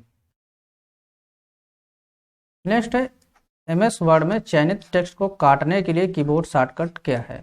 ये तो आप सभी लोग जानते ही होंगे क्या है। कभी भी कोई चीज़ कंप्यूटर में कट की जाती है तो उसे Ctrl+X का प्रयोग किया जाता है। कॉपी करने के लिए Ctrl+C का प्रयोग किया जाता है। तो इसका जो सही आंसर होगा वो Ctrl+X होगा। अब इसका भी अगर एग्जांपल देना चाहें तो चलिए मैं आपको इसका भी एग्जांपल दे देता हूँ। सॉरी, हमने गलत सॉफ्टवेयर खोल दिया है। फिलहाल इसको मैं कट कर देता हूँ और मैं कोई एक पैसेज ओपन कर लेता हूँ। रिसेंट में मेरा कोई पैसेज हो तो ठीक है, ये आ गया मेरा। वैसे मुझे इसको, यहाँ पे इतने सारे वर्ड लिखे हुए हैं, इसमें से मुझे एक सिलेक्ट टेक्स्ट, मतलब ये है, यहाँ तक मुझे कट करना है। तो हम Ctrl+X यहाँ पे करेंगे। यहाँ पे देखिए आप Ctrl+X भी कर सकते हैं। यहाँ पे कट पूछा जा रहा है तो आप इसे यहाँ राइट साइड करेंगे, कट भी कर सकते हैं। क्योंकि अभी हम जो की प्रेस करेंगे वो आपको दिखेगा नहीं, तो इस वजह से मैं कट यहाँ पे करता हूँ। आप देखेंगे ये कट जाएगा। अब इसे हम अगर दोबारा वापस लाना चाहते हैं तो Ctrl+Z करेंगे तो ये वापस आ जाएगा, जिसको हम अंडू बोलते हैं। देखिए मैं अब कीबोर्ड से कर रहा हूँ Ctrl+X और ये वापस हो गया,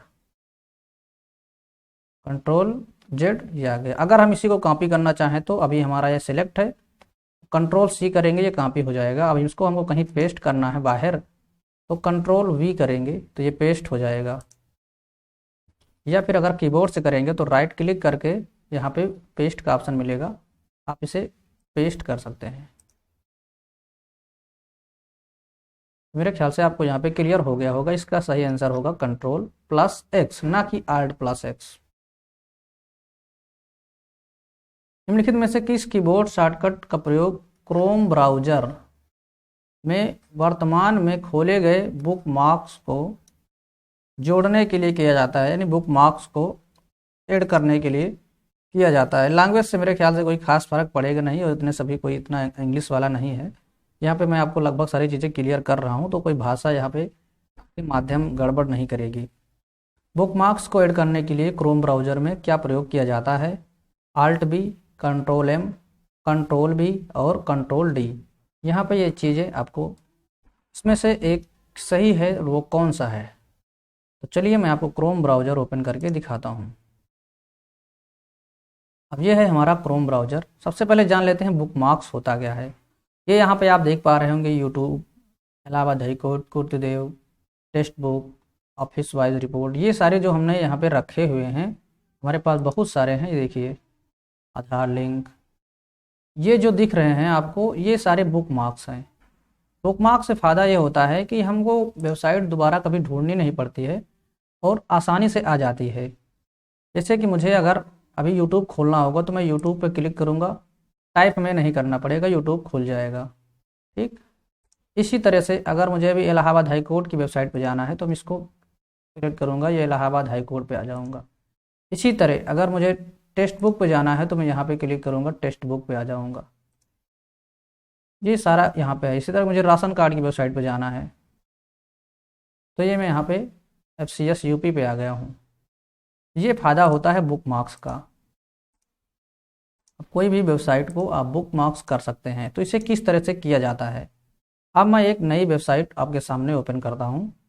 जैसे कि मैं मान लेता हूँ KVS संगठन, अभी मैं KVS के लिए करना चाहता हूँ तो मैं KVS को ओपन किया। अब हमें इसको बुकमार्क्स में डालना है, क्योंकि अभी ये हमारे बुकमार्क्स में मेरे ख्याल से नहीं है। अब इसको डालने के लिए हम क्या करेंगे? Ctrl+D का प्रयोग करेंगे।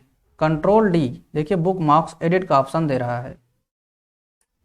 यहाँ पे इसको हम डन कर देंगे तो ये इसी लाइन में आ जाएगा, लेकिन यहाँ पे ये इतनी ज़्यादा है कि इस वजह से इसको यहाँ ना आके नीचे आना पड़ा। यहाँ पे देखिए, अब हम इसको अगर यहाँ पे रखना चाहते हैं तो इसको हम यहाँ से माउस से क्लिक करेंगे और इसको हम उठा के यहाँ पे रख देंगे, तो ये आ गया यहाँ पे। अब हम इसको क्लिक करेंगे, इसको हम काट देते हैं। अब हम डायरेक्ट केंद्रीय विद्यालय की वेबसाइट पे जा सकते हैं। ये तो हो गया हमारे क्वेश्चन का आंसर। इसका सही आंसर क्या हो गया? Control D. कंट्रोल बी से क्या होता है? कंट्रोल बी से बोल्ड होता है। इसका जो सही आंसर हो जाएगा वो कंट्रोल प्लस डी हो जाएगा।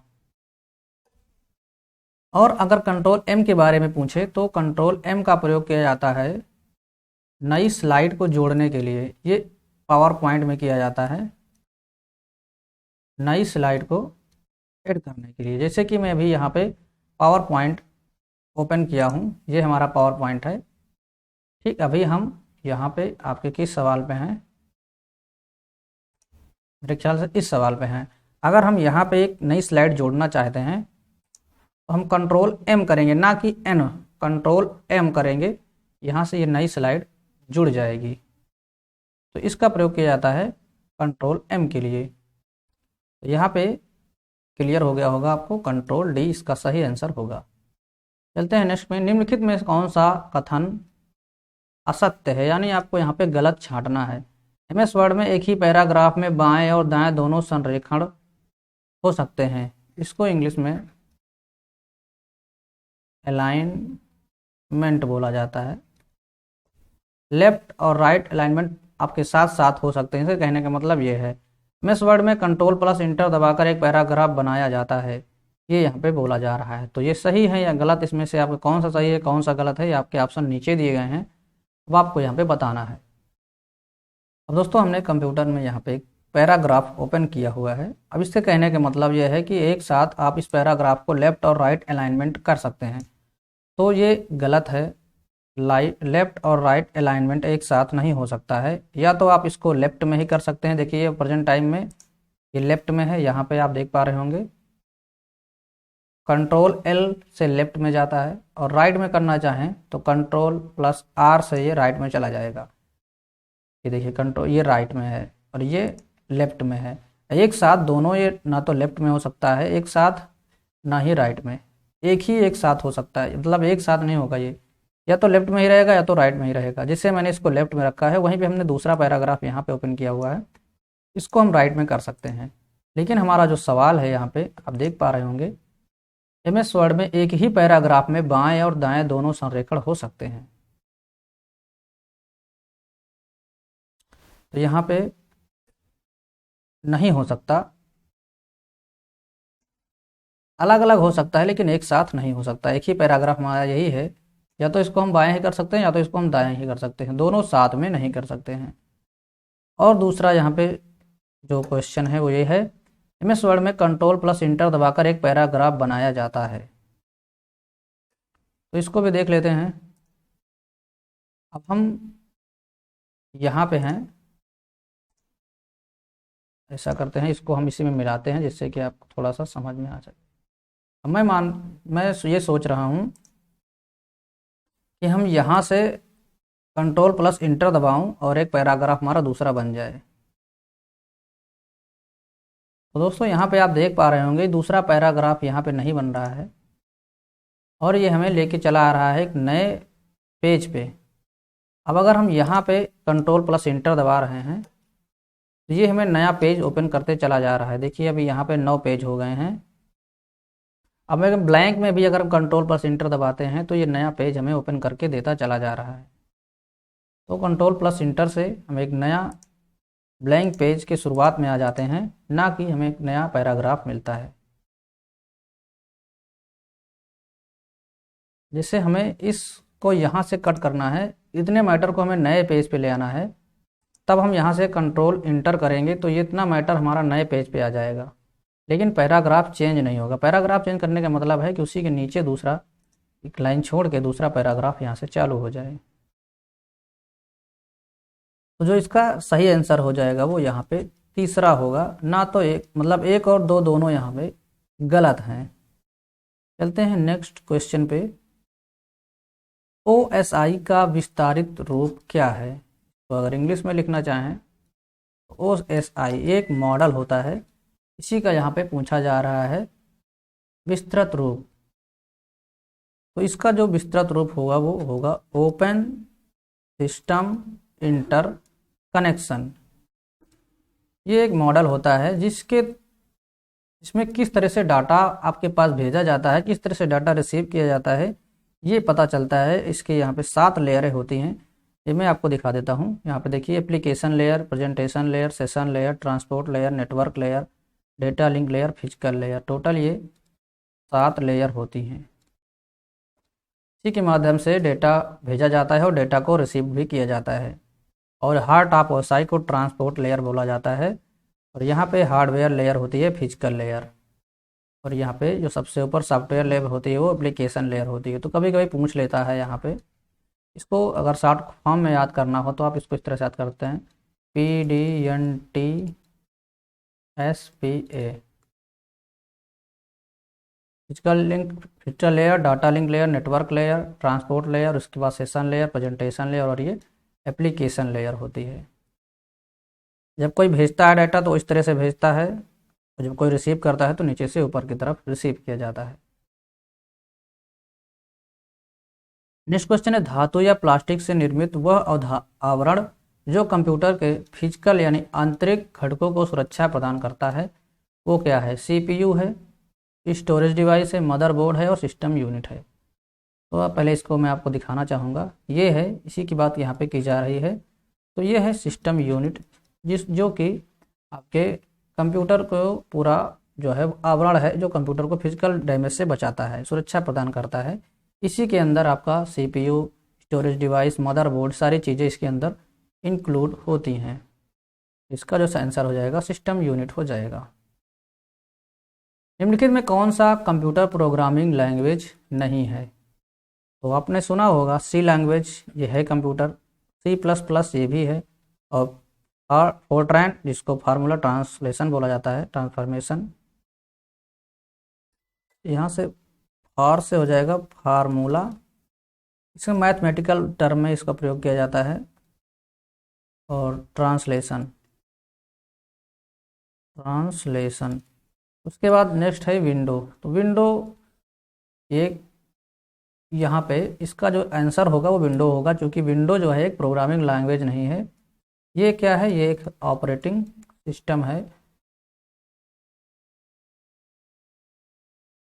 ऑपरेटिंग सिस्टम है, जैसे कि विंडोज़ 10 जो मैं अभी यूज़ कर रहा हूँ, विंडोज़ 10 है, विंडोज़ 11, विंडोज़ 8, विंडोज़ 8.1, विंडोज़ 7, ये सारे विंडोज़ के ऑपरेटिंग सिस्टम हैं। इसका जो सही आंसर होगा वो होगा विंडोज़, यानी कि ऑप्शन 4।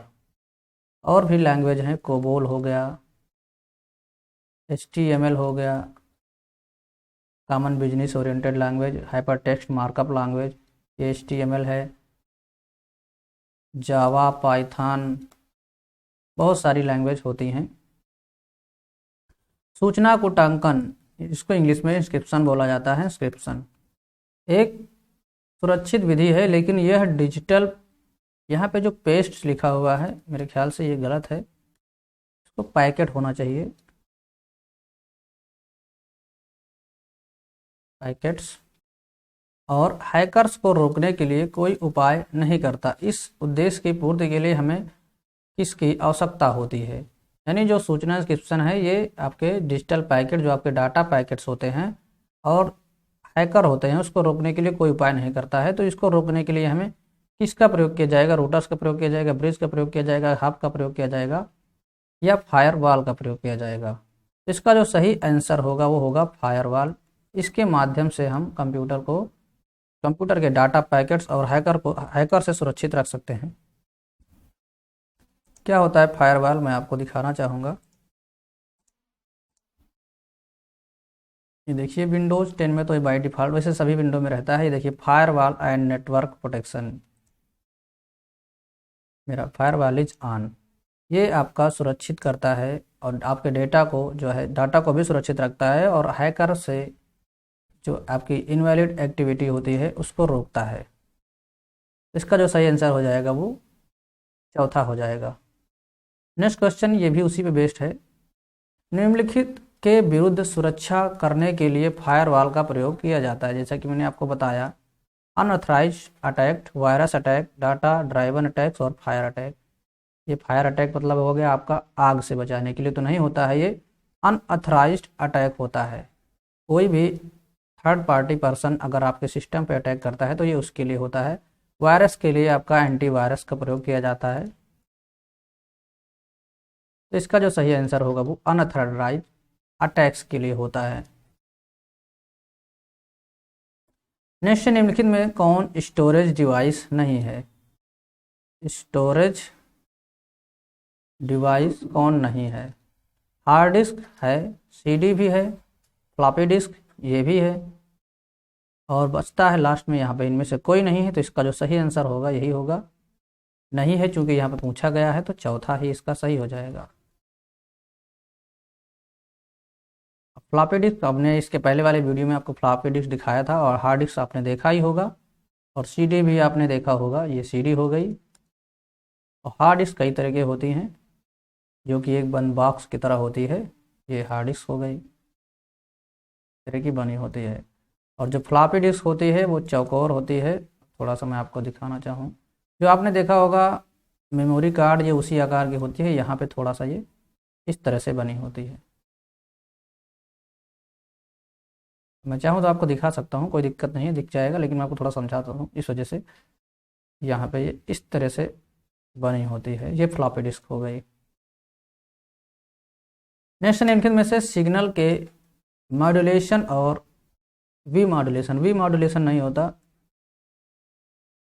डी मॉड्यूलेशन होता है। डी मॉड्यूलेशन की भूमिका कौन निभाता है? मॉड्यूलेशन और डी मॉड्यूलेशन की भूमिका निभाता है मॉडेम, जिसका यहाँ पे इसका पूरा नाम ही यही है, मॉड्यूलेशन डी मॉड्यूलेशन। ये इसको जो है सिग्नल के मॉड्यूलेशन के लिए प्रयोग किया जाता है, तो इसको मॉडेम बोला जाता है। दोस्तों, मैं इसे अपने बुक में आपको दिखाना चाहूँ तो मॉडेम एनालॉग सिग्नल को डिजिटल सिग्नल में बदलता है, एनालॉग को डिजिटल में तथा डिजिटल सिग्नल को एनालॉग सिग्नल में बदलता है। एक मॉडेम को हमेशा एक टेलीफोन लाइन तथा कंप्यूटर के मध्य लगाया जाता है। डिजिटल सिग्नल को एनालॉग सिग्नल में बदलने के लिए इस प्रक्रिया को मॉड्यूलेशन तथा एनालॉग सिग्नल को डिजिटल सिग्नल में बदलने के लिए जो प्रक्रिया होती है उसे डी मॉड्यूलेशन कहते हैं। और यहाँ पे जो नेक्स्ट ऑप्शन है कोएक्सियल केबल, ये क्या होती है? इसको मैं आपको यहाँ पे दिखा देता हूँ। ये भी आपको हमारी ई बुक में मिल जाएगा, कोएक्सियल केबल। तो यह एक केबल है। इस केबल के द्वारा उच्च आवृत्ति वाले डेटा को संचारित किया जाता है। यह केबल उच्च गुणवत्ता का संचार माध्यम है। इस तार को जमीन या समुद्र के नीचे से ले जाया जाता है। इस केबल को केंद्र में ठोस तार होता है जो कुचालक तार वायर से घिरा होता है। इस कुचालक तार के ऊपर तार की जाली बनी होती है, जो कि यहाँ पे आप देख पा रहे होंगे। और यह है आपका कुचालक तार, जिसके ऊपर कुछ कुचालक तार की परत होती है। तार अपेक्षाकृत कुछ महंगा होता है, किंतु इसमें अधिक डेटा के संचार की क्षमता होती है। इसका उपयोग टेलीविजन नेटवर्क में किया जाता है।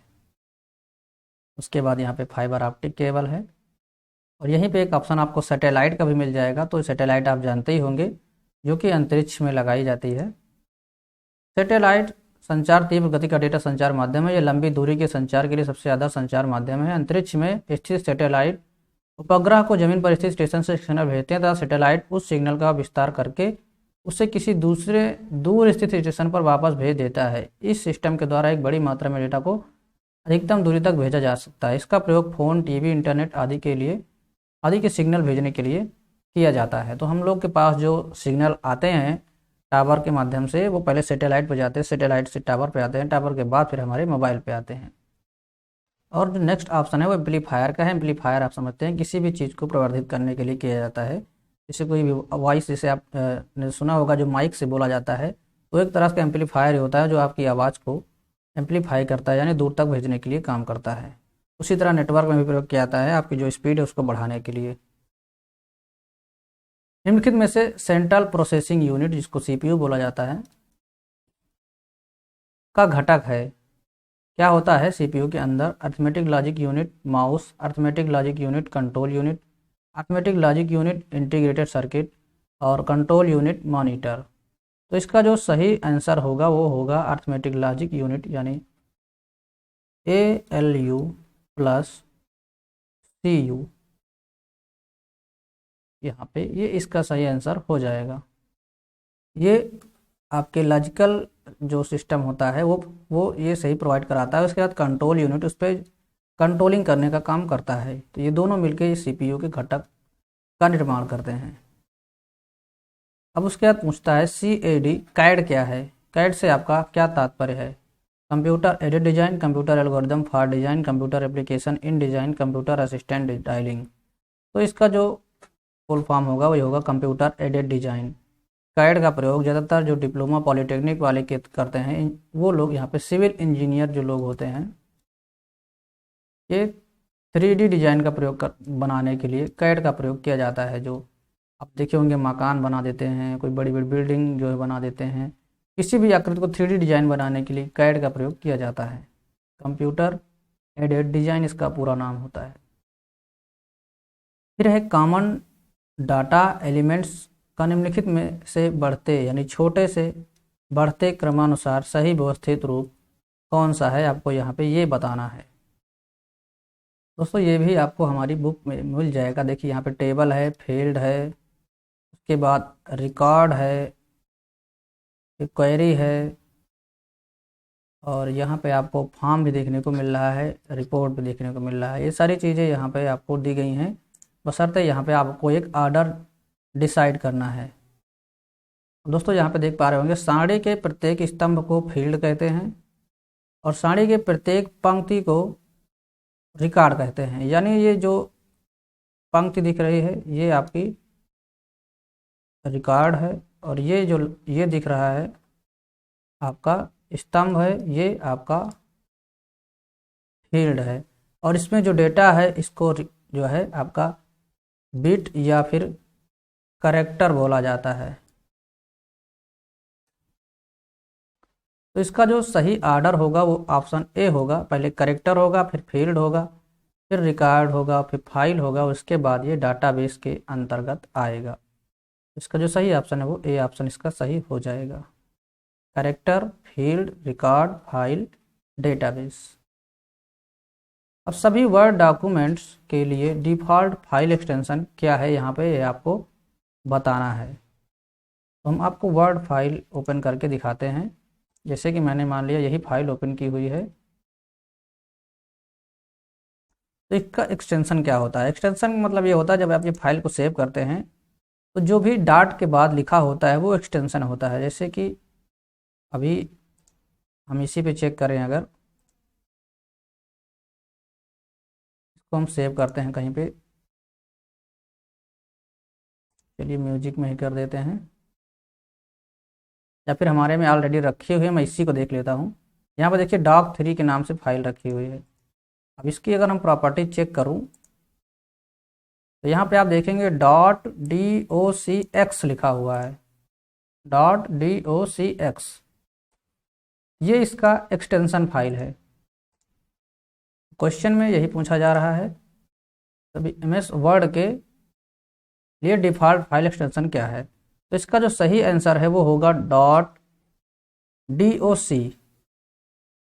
दोस्तों यहाँ पे हम बात करें 2007 के जो पहले के वर्जन थे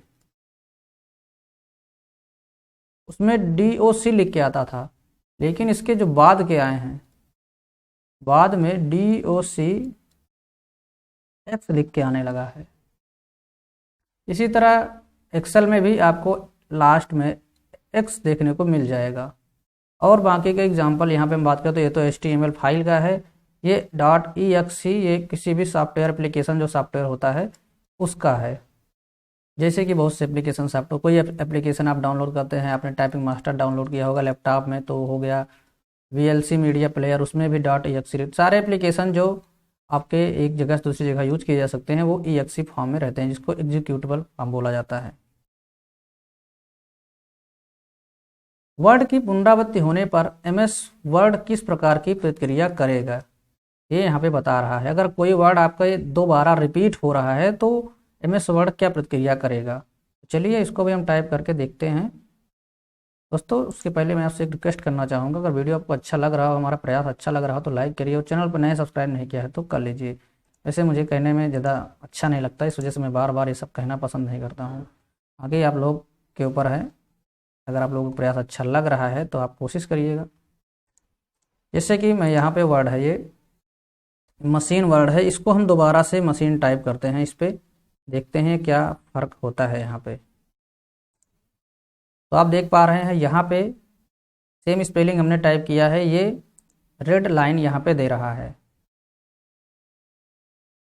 MACHI और क्वेश्चन में यही पूछा जा रहा है कि वर्ड की पुनरावृत्ति होने पर एमएस वर्ड किस प्रकार प्रतिक्रिया करेगा।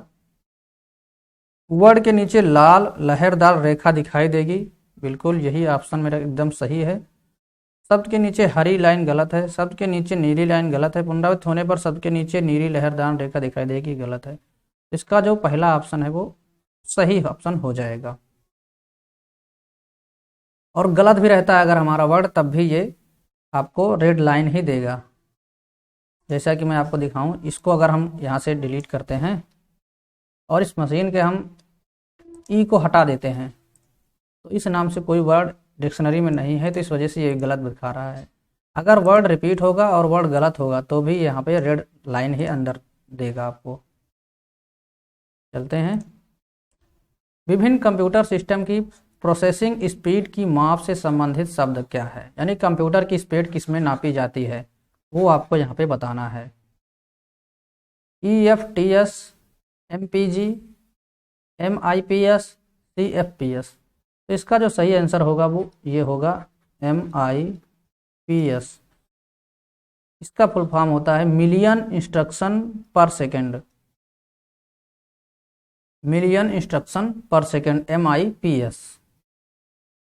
नेक्स्ट है, इंटरनेट यूज करता है packet switching, circuit switching, telephone switching और टेलेक्स स्विचिंग। जैसा कि हमने बताया आपको, इंटरनेट के माध्यम से जो डाटा भेजा जाता है वो पैकेट के माध्यम से भेजा जाता है, तो पैकेट स्विचिंग का प्रयोग किया जाता है इंटरनेट में। निम्नलिखित में से इनपुट डिवाइस कौन सा है, ये तो आपको पता ही होगा, मॉनिटर, स्पीकर, कीबोर्ड और प्रिंटर। इनपुट डिवाइस वो डिवाइस होती है जिनके माध्यम से हम डाटा को कंप्यूटर के अंदर भेजते हैं, यानी कंप्यूटर में हम कोई भी इंफॉर्मेशन प्रोवाइड कराते हैं, वो हो गया इनपुट डिवाइस। तो मॉनिटर से तो हमें सिर्फ दिखाई देता है, स्पीकर से हमें आवाज़ सुनाई देती है, प्रिंटर से हमें प्रिंट मिलता है, तो ये ऑप्शन तीनों नहीं होंगे, तो ये तीनों हो गए गलत। इसमें सिर्फ कीबोर्ड ऐसा ऑप्शन बचा है जो कि एक इनपुट डिवाइस है। कीबोर्ड हो गया, माउस हो गया, आपका जो हमारे हाथ में पेन देख रहे होंगे ये हो गया, स्टाइलस इसको बोला जाता है, लाइट पेन हो गया, जॉयस्टिक हो गया, ये सारे आपका स्कैनर हो गया, ये सब इनपुट डिवाइस हैं, इनके माध्यम से कंप्यूटर में डाटा प्रोवाइड किया जाता है। तो दोस्तों उम्मीद करते हैं हमारा यहाँ पे 20 क्वेश्चन हमने आपको डिटेल में अच्छे से समझाया होगा। आपको हमारा प्रयास कैसा लगा, और अच्छा लगा तो लाइक करिए, और चैनल पर नए हैं सब्सक्राइब नहीं किया है तो कर लीजिए। और कोई कमेंट आप सुझाव देना चाहते तो आप कमेंट बॉक्स में कमेंट करके दे सकते हैं। मिलते हैं इस वीडियो में, तब तक के लिए बाय, टेक केयर, जय हिंद, वंदे मातरम। जय हिंद दोस्तों, जैसा कि आपको पता होगा KVS की एग्ज़ाम डेट जारी कर दी गई है, और साथ ही साथ अभी SSC CGL Tier 2 की भी जारी कर दी गई है, और दोनों एग्ज़ाम में कंप्यूटर काफ़ी अच्छा रोल अदा करने वाला है। तो इस वीडियो में हम आपको पूरा कंप्यूटर का 20 क्वेश्चन यहाँ पे सॉल्व कराने वाले हैं। आपको हम चारों ऑप्शन बताएंगे, पूरा डिटेल में आपको हम प्रैक्टिकल के साथ दिखाएंगे, जिससे कि आपको याद ना करना पड़े, आप समझ के आंसर को समझ जाएँ। तो चलिए शुरू करते हैं। पूरा वीडियो आप ध्यान से देखिएगा, जिससे कि आपके सारे क्वेश्चन और सारे डाउट क्लियर हो सकें। ये सीरीज जब तक एग्ज़ाम नहीं होती तब तक चलती रहेगी, क्योंकि मेरा भी एग्ज़ाम है, मेरा CGL Tier 2 भी है, और KVS का हमने JSA भी डाला हुआ है, तो मैं भी उस एग्ज़ाम को दूंगा, बाकी आप भी दीजिएगा, और साथ में साथ हम तैयारी करेंगे। तो दोस्तों अपनी स्लाइड पे आ गए हैं, यहाँ पे हम टेस्ट 1 सॉल्व करने वाले हैं।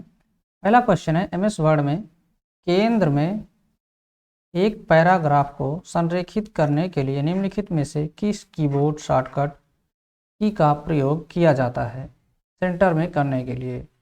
तो यहाँ पे जैसे कि कंट्रोल प्लस जे लिखा हुआ है, इसका मतलब होता है जे मतलब जस्टिफाई होता है। तो ये जस्टिफाई करने के लिए किया जाता है। कंट्रोल सी का प्रयोग आप जानते ही होंगे, इसको प्रयोग किया जाता है कॉपी करने के लिए। और आल्ट सी का यहाँ पे कोई प्रयोग इसमें नहीं है, तो बचता है कंट्रोल ई। इसका प्रयोग यहाँ पे सेंटर में करने के लिए किया जाता है। मैं आपको थोड़ा सा दिखाना चाहूँगा। ये हमारी बुक हमने एक अभी मैथ की लॉन्च की है, उसमें ये सारा चीज़ दिया गया है। देखिए यहाँ पे जो क्वेश्चन आपसे पूछा गया है, सेंटर में करने के लिए पैराग्राफ को तो कंट्रोल ई के प्रयोग किया जाएगा। पैराग्राफ को पेज के बीचों बीच में लाने के लिए, शब्दों के बीचों बीच में लिखने के लिए किसका प्रयोग किया जाता है, तो कंट्रोल ई का प्रयोग किया जाता है। लेफ्ट अलाइनमेंट के लिए यहाँ पे कंट्रोल एल का प्रयोग किया जाता है, और राइट अलाइनमेंट के लिए कंट्रोल आर का प्रयोग किया जाता है। अब ये अलाइनमेंट आप क्या होता है, देखिए कंट्रोल जे यहाँ पे होता है जस्टिफाई करने के लिए। अब ये क्या होता है मैं आपको ये भी बता देता हूँ। अब दोस्तों इसमें आपको हम समझाने की कोशिश करते हैं। यहाँ पे अभी आप ये राइट साइड में हमारे देखेंगे, यहाँ पे देखिए fitting it format is paper, यहाँ तक दे रहा है ना। अभी ये लेफ्ट अलाइनमेंट है, इसको अगर हम कंट्रोल ई सेंटर करते हैं तो यहाँ पे देखेंगे आप, इस साइड छूट रहा है, इस साइड छूट रहा है, या पूरा जो है वर्ड बीचों बीच में हो गया है। और अगर इसको हम और अच्छे तरीके से आपको समझाने की कोशिश करते हैं तो यहाँ पे हम बॉर्डर लगाते हैं, जिससे से आपको अच्छे से क्लियर हो सके। दोस्तों वीडियो थोड़ा लंबा हो सकता है, लेकिन आप आज के बाद कभी भी आप कोई कन्फ्यूजन नहीं रहेगा। देखिए अब इसमें आप देख पा रहे होंगे, ये वर्ड बीचों बीच में है पैराग्राफ, ये पूरे पेज के। अब हम इसको अगर राइट करेंगे तो ये इधर से पूरा बराबर हो जाएगा, राइट साइड में इधर आपका छोटा मोटा हो जाएगा। लेकिन यहीं पे अगर हम जस्टिफाई करेंगे इसको जे, तो ये दोनों तरफ बराबर हो जाएगा। ये देखिए पूरा बराबर हो गया, इधर भी पूरा बराबर हो गया, क्योंकि यहाँ पे कोई वर्ड है नहीं, इस वजह से इतना छूट गया है, अदरवाइज ये भी बराबर हो जाता। एक बार देख लीजिए, राइट में ये फिट हो गया, सेंटर में फिट हो गया, लेफ्ट में हो गया। लेफ्ट के लिए कंट्रोल एल, राइट के लिए कंट्रोल आर, जस्टिफाई के लिए कंट्रोल जे, लेकिन सेंटर के लिए यहाँ पे कंट्रोल सी नहीं है, आपको ध्यान देना है। कंट्रोल सी का प्रयोग कॉपी के लिए किया जाता है। चलिए नेक्स्ट क्वेश्चन पे चलते हैं। जैसा कि मैंने आपको बुक के बारे में बताया था, ये हमारी पुस्तक है। कंप्यूटर के लिए हमने स्पेशल इसको बनाया हुआ है, आपके सीजीएल और केवीएस एग्ज़ाम के लिए। बाकी कोई भी एग्ज़ाम इसको पढ़ के दे सकते हैं। इसका न्यू सिलेबस है ये, और आप जितने चैप्टर यहाँ पे देख पा रहे होंगे, इसमें हमने 88 से 141 पेज तक यहाँ पे हमने ऑब्जेक्टिव 525 क्वेश्चन ऑब्जेक्टिव यहाँ पे रखे हुए हैं। साथ ही अगर आप डाउट पूछना चाहते हैं तो आपको टेलीग्राम चैनल भी मिल जाएगा, वहाँ पे आप अपने डाउट भी पूछ सकते हैं। और यहाँ पे एक नंबर दिया गया है, इस नंबर पे आपको कॉल नहीं करना है, मैसेज करिएगा व्हाट्सएप पे या मैसेज करिएगा, आपको वहाँ पे पीडीएफ मिल जाएगी।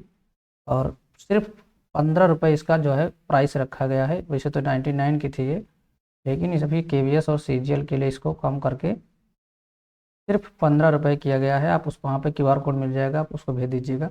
मैंने लिंक बनाया था, लेकिन लिंक अभी एक्टिवेट नहीं हो पाई है, अदरवाइज आप सीधे लिंक पे पेमेंट करते आपको पीडीएफ तुरंत मिल जाता है, लेकिन आप व्हाट्सएप पे भी मिल जाएगा तुरंत। चलिए चलते हैं आगे। नेक्स्ट क्वेश्चन है, एमएस एक्सेल वर्कशीट के सेल में टेक्स्ट का डिफ़ॉल्ट क्षैतिज संरेखण क्या है। जो हमने अभी आपको बताया वही चीज़ इसमें भी है। एमएस एक्सेल, एमएस वर्ड, किसी में भी जो डिफ़ॉल्ट जो संरेखण होता है वो आपका लेफ्ट में ही होता है। इसका आंसर हो जाएगा बाएं, यानी कि लेफ्ट। अब ये क्या होता है, इसको भी मैं आपको एक्सेल ओपन करके दिखाता हूँ। दोस्तों हमने एक्सेल ओपन कर लिया है, मैं आपको यहाँ पे दिखाता हूँ। यहाँ पे देखिए, जैसे ये एक्सेल है, अगर इसमें आप कहीं पे भी अगर आप कोई टेक्स्ट लिखते हैं, जैसे कि मेरा अपना नाम अगर लिखना है, तो ये बाय डिफ़ॉल्ट आपके लेफ्ट में अलाइनमेंट होगा। लेकिन अगर हम यहीं पर नंबर लिखते हैं, अगर पूछता नंबर कहाँ पे अलाइनमेंट होता है, तो नंबर ऑटोमेटिक ये राइट में चला जाता है। ये देखिए, अगर मैं और कुछ लिखना चाहूँ अभी, तो ये लेफ्ट में ही रहेगा। लेकिन अगर कोई भी नंबर लिखना चाहूँगा तो ये ऑटोमेटिक राइट में हो जाएगा। तो जो मेरा सवाल है यहाँ पे, एमएस एक्सेल वर्कशीट के सेल में टेक्स्ट का डिफ़ॉल्ट क्षैतिज संरेखण क्या है, तो ये लेफ्ट है, यानी बाएं है। नेक्स्ट पे चलते हैं।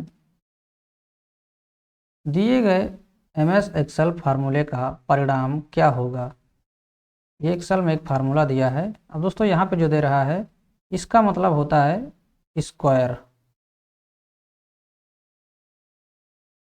ये स्क्वायर यानी वर्ग के लिए प्रयोग किया जाता है। अगर इसको हम लिखना चाहें तो इस तरह लिख सकते हैं 4 की पावर 2 और उसके बाद 2 की पावर 3। ये समझ लीजिए ये है। तो इसको किस तरह से सॉल्व किया जाएगा, इसको नीचे से ऊपर की ओर सॉल्व किया जाता है।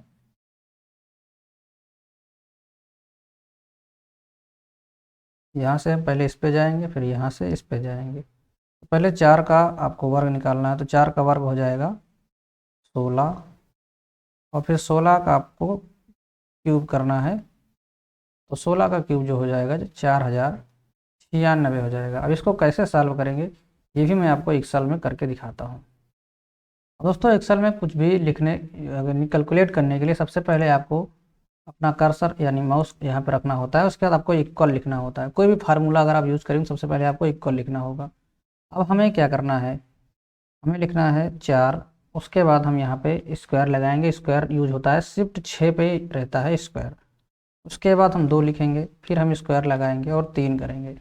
ये हमारा जो क्वेश्चन दिया हुआ है वही है। मैं आपको यहाँ से फिर से एक बार दिखा देता हूँ 4 की पावर 2 की पावर 3 और यही है हमारा एक्सेल में 4 की पावर 2 की पावर 3। अब जैसे ही हम बाहर कहीं पे कर्सर रखेंगे या इंटर करेंगे इसका आंसर आ जाएगा। देखिए 4096 आ गया है। ये यहाँ पे आप देख पाएंगे ये फार्मूला बार है, यहाँ पे ये दिख रहा है 4 की पावर 2 की पावर 3। ये इसका आंसर है 4096। चलिए चलते हैं नेक्स्ट क्वेश्चन पे। हम स्लाइड रन नहीं करा रहे हैं, इसको डायरेक्ट मैं सीधे क्वेश्चन पे ले चलता हूँ। जब आप ईमेल भेजते हैं तो निम्न में से किस फील्ड में आपको ईमेल का पता होना चाहिए, ये यहाँ पे पूछा जा रहा है। फ्रॉम में, टू में, BCC में या CC में। अब ये चारों ऑप्शन क्या हैं मैं आपको ईमेल खोल के दिखाता हूँ। दोस्तों ये है हमारी ईमेल आईडी। अब हम जब ईमेल कहीं भेजना रहता है तो हम पहले कंपोज पे क्लिक करते हैं। ठीक, जब कंपोज में क्लिक करते हैं तो यहाँ पे आपको दिखेगा टू का ऑप्शन। टू का क्या होता है, आप किसके पास भेजना चाहते हैं, तो ये टू हो जाएगा। और यहाँ पे जो CC BCC लिखा हुआ था जो यहाँ पे सवाल में है, टू तो हो गया, हम जिसके पास भेजते हैं टू हो गया। और BCC CC ये क्या है दोस्तों, यहाँ पे जैसा कि आप देख पा रहे होंगे यहाँ पे हमने टू में रखा है हमने अपनी ईमेल आईडी। उसके बाद हमने यहाँ पे CC में 2 ईमेल आईडी रखी हैं, CC का मतलब कार्बन कॉपी। उसके बाद हमने BCC में हमने एक ईमेल आईडी और रखी हुई है। अब हम इस पर मैसेज करते हैं और देखते हैं क्या होता है। इसका रिस्पांस मैं आपको दिखाता हूँ दोनों में क्या डिफरेंस है। तो मैसेज हमने यहाँ पे सेंड कर दिया है। अब मेरे मोबाइल में तीनों ईमेल आईडी हैं, मैं यहाँ पे ओपन करता हूँ। उसके बाद मैं आपको स्क्रीनशॉट इसका दिखाता हूँ।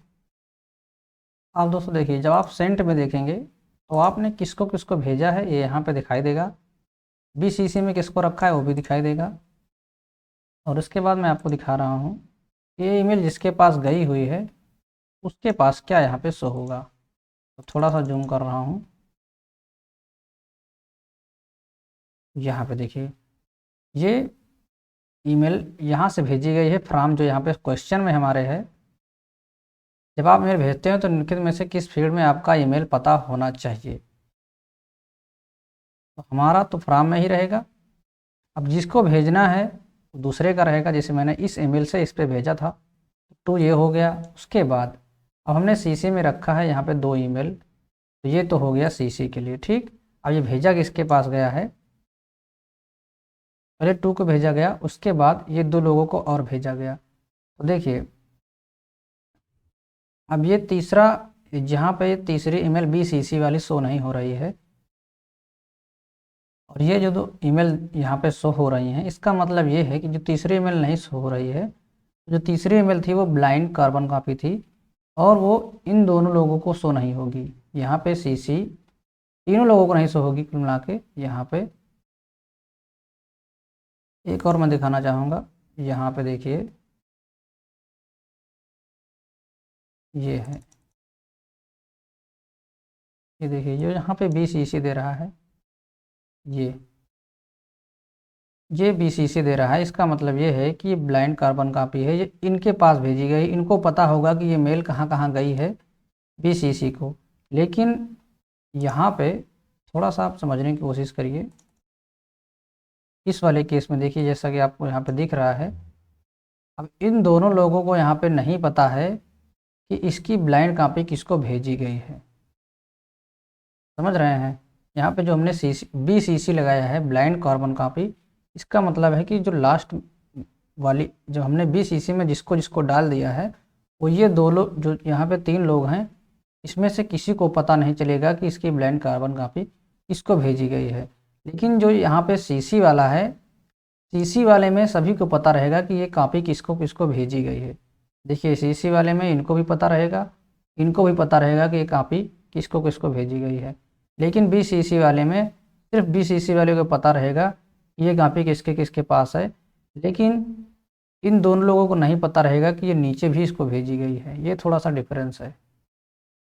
तो इसका जो सही आंसर हो जाएगा वो फ्रॉम में हमारा रहेगा, टू में हमें जिसको भेजना है वो रहेगा, और उसके बाद CC में जिसको हमें और भेजना है उसकी कार्बन कॉपी वो रहेगा, और BCC में आप समझ ही गए होंगे ब्लाइंड कार्बन कॉपी। चलिए नेक्स्ट क्वेश्चन पे चलते हैं। यहाँ पे मेरे ख्याल से क्वेश्चन हमारा आगे चला गया था। जब किसी MS Excel वर्कशीट के सेल का चयन करते हैं और F2 कुंजी दबाते हैं तो क्या होता है, ये यहाँ पे बताया जा रहा है। पहला है सेल की सामग्री हटा दी जाएगी, सेल का बैकग्राउंड कलर हो जाएगा, सेल की सामग्री का फॉन्ट रंग बदल जाएगा, सेल संपादन मोड में स्विच हो जाएगा ताकि इसकी सामग्री को संशोधित किया जा सके। चलिए मैं आपको पहले ओपन करता हूँ एक्सेल और दिखाता हूँ। जैसे कि मैं यहाँ पे इस सेल को हमने सेलेक्ट किया है, ठीक। अब हम F2 बटन को प्रेस करते हैं अपने कीबोर्ड से, तो हमने F2 को यहाँ पे कर दिया। अब यहाँ पे आप देख पा रहे होंगे जो कर्सर ब्लिंक कर रहा है, इसका मतलब यह है कि आप इसको एडिट कर सकते हैं। अब यहाँ पे हम बैक स्पेस लगा के इस पर कुछ भी कर सकते हैं। ये देखिए पूरा चेंज हो गया। अब इसकी जगह पर मैं अपना नाम भी लिख सकता हूँ, ठीक। तो ये हो गया एडिट। फिर से अगर हम इसको F2 दबा के इसकी जगह पे हम कुछ भी लिख सकते हैं। तो इस क्वेश्चन का मतलब यही हुआ कि ये संपादित करने के लिए इसका प्रयोग किया जाता है। इसका जो आंसर हो जाएगा वो चौथा ऑप्शन सही हो जाएगा। संशोधित किया जाने के लिए इसका प्रयोग किया जाता है। नेक्स्ट है सर्वर से तात्पर्य उन कंप्यूटरों से है जो डैश से जुड़े अन्य कंप्यूटर को रिसोर्स प्रोवाइड करता है, network, mainframe, super computer, client. इसका कौन सा ऑप्शन सही होगा? इसका जो सही होगा वो नेटवर्क हो जाएगा, क्योंकि super computer, main frame computer ये कंप्यूटर के ही प्रकार होते हैं, और क्लाइंट क्या होते हैं जो कंप्यूटर नेटवर्क से जुड़े होते हैं उनको क्लाइंट बोला जाता है। तो इसका आंसर नेटवर्क हो जाएगा। दोस्तों अगर हमारी आप पुस्तक में जो ई-बुक है उसमें देखेंगे तो यहाँ पे आपको मिल जाएगा, कंप्यूटर नेटवर्क से हमारा तात्पर्य आसपास या दूर बिखरे हुए कंप्यूटर को इस प्रकार जोड़ने से है, इनमें से प्रत्येक कंप्यूटर किसी दूसरे कंप्यूटर के साथ स्वतंत्र रूप से संपर्क बनाकर सूचनाओं का, संदेशों का आदान प्रदान कर सके, एक दूसरे के साधनों तथा सुविधाओं को साझा कर ले। इस वजह से यहाँ पर कंप्यूटर का प्रयोग, नेटवर्क का प्रयोग किया जाता है। और जो कंप्यूटर नेटवर्क में यहाँ पे जो कंप्यूटर जुड़े होते हैं इन्हीं को क्लाइंट बोला जाता है। नेक्स्ट क्वेश्चन है आर्टिफिशियल इंटेलिजेंस से क्या तात्पर्य है? आर्टिफिशियल इंटेलिजेंस को इंग्लिश में बोला जाता है AI। अब इसी का ज़माना है AI। उस विज्ञान से है जो ऐसी मशीनों के निर्माण का प्रयास करता है जो मनुष्यों के समान बौद्धिक क्षमता का प्रदर्शन करते हैं, परमाणु, आणविक और सुपर मालिकुलर स्तर पर तत्वों के परिचालन से है, लंबे समय से रियल वर्ल्ड प्रोसेस या सिस्टम के संचालन का अनुकरण करने से है, डाटा को संचित और संचारित करने की एक विशेष विधि है ताकि उनके लिए डाटा तैयार किया गया है, ताकि जिनके लिए डाटा तैयार किया गया है वह पढ़ सके और संपादित कर सके। यहाँ पे इसका जो सही आंसर होगा वो पहला ऑप्शन सही होगा। उस विज्ञान से है जो ऐसी मशीनों के निर्माण का प्रयास करता है जो मनुष्यों के समान बौद्धिक क्षमता का प्रदर्शन कर सके। आर्टिफिशियल इंटेलिजेंस यही है जो कि आपके दिमाग की तरह वो भी खुद ही सोच सकता है और खुद से आपको रिप्लाई देता है। इसका जो आंसर हो जाएगा आपका एक ऑप्शन सही हो जाएगा। चलिए नेक्स्ट क्वेश्चन पे चलते हैं। ऑपरेटिंग सिस्टम क्या है? गति नियंत्रित करता है जिससे कंप्यूटर सिस्टम कार्य कर सके और एक माध्यम प्रदान करता है इसके द्वारा यूजर्स कंप्यूटर के साथ इंटरेक्ट हो सके। एक अंतर्निहित कंप्यूटर सिस्टम है जिस पर एप्लीकेशन प्रोग्राम कार्य कर सकता है। यह कंप्यूटर का मेन सर्किट बोर्ड है, तो ये नहीं होगा। यह प्रत्यक्ष कंप्यूटर की क्षमताओं का प्रयोग करता है और यूजर्स के इच्छा अनुसार उसके कार्यों को निष्पादित करता है। इसका थोड़ा सा ये वाला ऑप्शन सही लगता है, लेकिन यहाँ पे जो पहला ऑप्शन है ये ज़्यादा सही है। गति नियंत्रित करता है जिससे कंप्यूटर सिस्टम कार्य कर सके और एक माध्यम प्रदान करता है। यहाँ पे आपको सबसे जो अच्छी बात यह है कि यूजर और कंप्यूटर के साथ इंटरेक्ट हो सके, यही आपका ऑपरेटिंग सिस्टम का काम होता है, क्योंकि यूजर के साथ इंटरेक्ट कर सके। जैसा यूजर चाहे उसी हिसाब से कंप्यूटर उसकी सुविधा अनुसार कार्य करे। तो इसका आंसर हो जाएगा आपका 88 का एक ऑप्शन सही हो जाएगा। नेक्स्ट क्वेश्चन पे चलते हैं। फ्लॉपी डिस्क में डाटा को रिंग में रिकॉर्ड किया जाता है, ये रिंग कहलाते हैं। चलिए पहले मैं आपको फ्लॉपी डिस्क दिखाता हूँ। दोस्तों ये देख पा रहे होंगे आप, इतनी सारी ये सारी फ्लॉपी डिस्क ही हैं। ये लगभग 3.5 सेंटीमीटर की होती हैं। जैसे कि यहाँ पे आपको मैं अपनी बुक में दिखाऊं, यहाँ पे भी आपको ये मिल जाएगा। ये देखिए कई साइज़ की होती हैं ये। 8 इंच हो गई, उसके बाद 5.25 इंच की हो गई, उसके बाद 3.5 इंच की हो गई। फ्लॉपी डिस्क मॉयलर की बनी हुई एक वृत्ताकार डिस्क होती है जिसके दोनों तरफ चुंबकीय पदार्थ का लेप चढ़ा होता है। एक प्लास्टिक के चौकोर कवर में संरक्षित रहती है। इसके भीतर फ्लॉपी की सफाई करने वाला मुलायम लाइनें होती हैं। यहाँ पे इसका आकार आपको दिखाया गया है। और फ्लॉपी पर डेटा कुछ संकेंद्रित वृत्ताकार पथों पर स्टोर किया जाता है जिन्हें ट्रैक्स कहा जाता है। हर ट्रैक्स कई भागों में बटा होता है जिन्हें सेक्टर कहते हैं। इसको ट्रैकों और सेक्टरों में विभाजित करने की प्रक्रिया को फॉर्मेटिंग कहा जाता है। और इनकी प्रति इंच चौड़ाई सतह पर 135 ट्रैक बने होते हैं। ये देखिए ये जो यहाँ पे दिख रहे हैं राउंड, ये ट्रैक्स हैं। यहाँ पे क्वेश्चन यही पूछा जा रहा है। फ्लॉपी डिस्क में डाटा रिंगों में रिकॉर्ड किया जाता है, ये रिंग कहलाते हैं। तो ये रिंग ट्रैक्स कहलाते हैं। इसका जो सही जवाब हो जाएगा वो आपका डी ऑप्शन सही हो जाएगा। कंप्यूटर सिस्टम को चलाने में यूजर्स का मार्गदर्शन करने के लिए कंप्यूटर स्क्रीन पर चित्र प्रदर्शित किया जाता है, यह चित्र कहलाता है। Icon, thumbnail, new folder, symbol, ये क्या कहलाता है? कंप्यूटर सिस्टम को चलाने के लिए यूजर का मार्गदर्शन करने के लिए कंप्यूटर स्क्रीन पर चित्र प्रदर्शित किया जाता है, ये चित्र कहलाते हैं। ये चित्र आइकॉन कहलाते हैं। तो आइकॉन क्या होता है मैं आपको दिखाता हूँ। जैसा कि ये मेरा डेस्कटॉप व्यू है, यहाँ पे आप देख पा रहे होंगे ये रिसाइकिल बिन का आइकॉन है, ये दिस पीसी का है, ये वीएलसी मीडिया प्लेयर का है, ये कैमरा का है, ये आपका एंटीवायरस का है। इसी तरह ये एडोब रीडर का है, इसको ओपन करेंगे तो पीडीएफ रीडर ओपन हो जाएगा। ये कंट्रोल पैनल का है। ये सारे आइकॉन हैं। इन पे जैसे ही क्लिक करेंगे हमारा कंट्रोल पैनल ओपन हो जाएगा। ये शॉर्टकट मेनू समझ लीजिए इसको, जैसे ही आप पे क्लिक करते हैं ये ओपन हो जाता है। और दोस्तों आप हमारे यूट्यूब चैनल के राइट साइड में देख रहे होंगे, सब्सक्राइब के बगल में एक बेल आइकन बना होगा, वो भी एक तरह का आइकन होता है जिसको आपको सब्सक्राइब दबाने के बाद बेल आइकन को प्रेस करना होता है, जिससे कि आपके पास नोटिफिकेशन समय पर पहुंच सके। तो अगर आपने अभी तक प्रेस नहीं किया है तो उसको कर लीजिए, इससे आपको पता चल सके कि आइकॉन का मतलब होता क्या है। अब हम नेक्स्ट क्वेश्चन पे चलते हैं। एक बाइट में क्या होता है? 1 बिट होता है, 10 बिट होते हैं, 100 बिट होते हैं और 8 बिट होता है। तो 1 बाइट 8 बिट के बराबर होता है। और 1 KB में अगर 1 किलो बाइट पूछता तो 1024 बाइट होते। बाकी 1 MB में 1024 KB होगा। ये सारे चीज़ें आपको हमारी बुक में आपको मिल जाएंगे। कभी भी आपको यहाँ पे कंप्यूटर में पूछे तो आपको 10, 100, 1000 इसमें नहीं लगाने हैं, क्योंकि ये कंप्यूटर में नहीं। कंप्यूटर में जो गुणक चलता है, छोटा में तो आपका 8 बिट हो गया, अगर लेकिन उसके बाद अगर कुछ भी रहेगा तो सीधे 1024 के गुणज में रहेगा। आपको ध्यान देना है। इसका जो सही आंसर होगा वो चौथा हो जाएगा। नेक्स्ट क्वेश्चन है,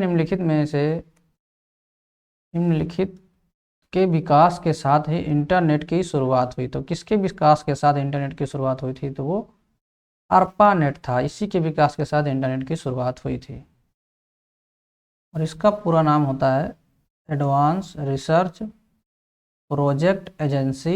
उसके बाद इतने से आपका नेटवर्क हो जाएगा, advance research project agency network. इसका सही आंसर हो जाएगा बी ऑप्शन। नेक्स्ट स्लाइड है, इसको तो आपको पता ही होगा। यूएसबी से क्या तात्पर्य है? यूनिवर्सल सीरियल बस। इसका सही आंसर हो जाएगा यूनिवर्सल सीरियल बस।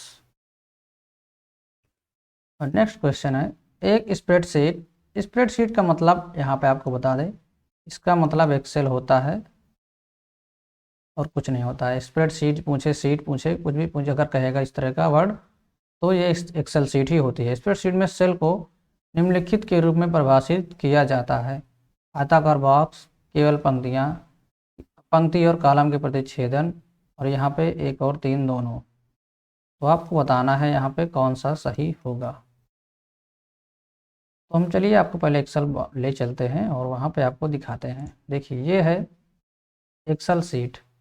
अब यहाँ पे आप देख रहे होंगे ये एक आयताकार बॉक्स है, तो पहला ऑप्शन तो हमारा सही हो गया। उसके बाद आप देखेंगे दूसरा ऑप्शन जो दे रहा है कि केवल यहाँ पे कॉलम दे रहा है, केवल पंक्तियाँ दे रहा है। तो केवल पंक्ति नहीं है, यहाँ पे रो और कॉलम दोनों होते हैं। देखिए ये आपकी रो हो गई और ये ऊपर वाला हो गया कॉलम। दोनों का जहाँ पे मिश्रण होता है वहीं पे ये बन जाते हैं आपका एक सेल। तो इसका जो आंसर हो जाएगा वो यहाँ पे पहला तो सही ही है, और पहला सही है, और यहाँ पे तीसरा ही सही है। तो एक और तीन दोनों यहाँ पे आंसर सही हो जाएंगे, तो यानी डी ऑप्शन इसका सही हो जाएगा। नेक्स्ट क्वेश्चन है, पोर्ट्रेट और लैंडस्केप से तात्पर्य क्या है? ये क्या होते हैं? Page orientation, paper size, page layout, यहाँ पे तीसरा और पहला दोनों। तो इसको क्या बोला जाएगा? इसको हम आपको दिखाते हैं। इसका प्रयोग सभी में किया जाता है, MS वर्ड में भी किया जाता है, पावर पॉइंट में भी किया जाता है, उसमें भी किया जाता है। ज़्यादातर इसका प्रयोग MS वर्ड में किया जाता है। यहाँ पे जब आप लेआउट में जाएंगे तो यहाँ पे आपको मिलेगा ओरिएंटेशन, पोर्ट्रेट, लैंडस्केप। यहाँ पे सवाल यही पूछा जा रहा है। लेआउट में जाएंगे, ओरिएंटेशन, पोर्ट्रेट, लैंडस्केप। अगर आप में 2007 होगा तो हो सकता है आप में पेज लेआउट लिखा हो, लेकिन मैं यहाँ पे सवाल देख लेता हूँ उसके बाद। यहाँ पे पेज लेआउट और पेज ओरिएंटेशन दे रहा है।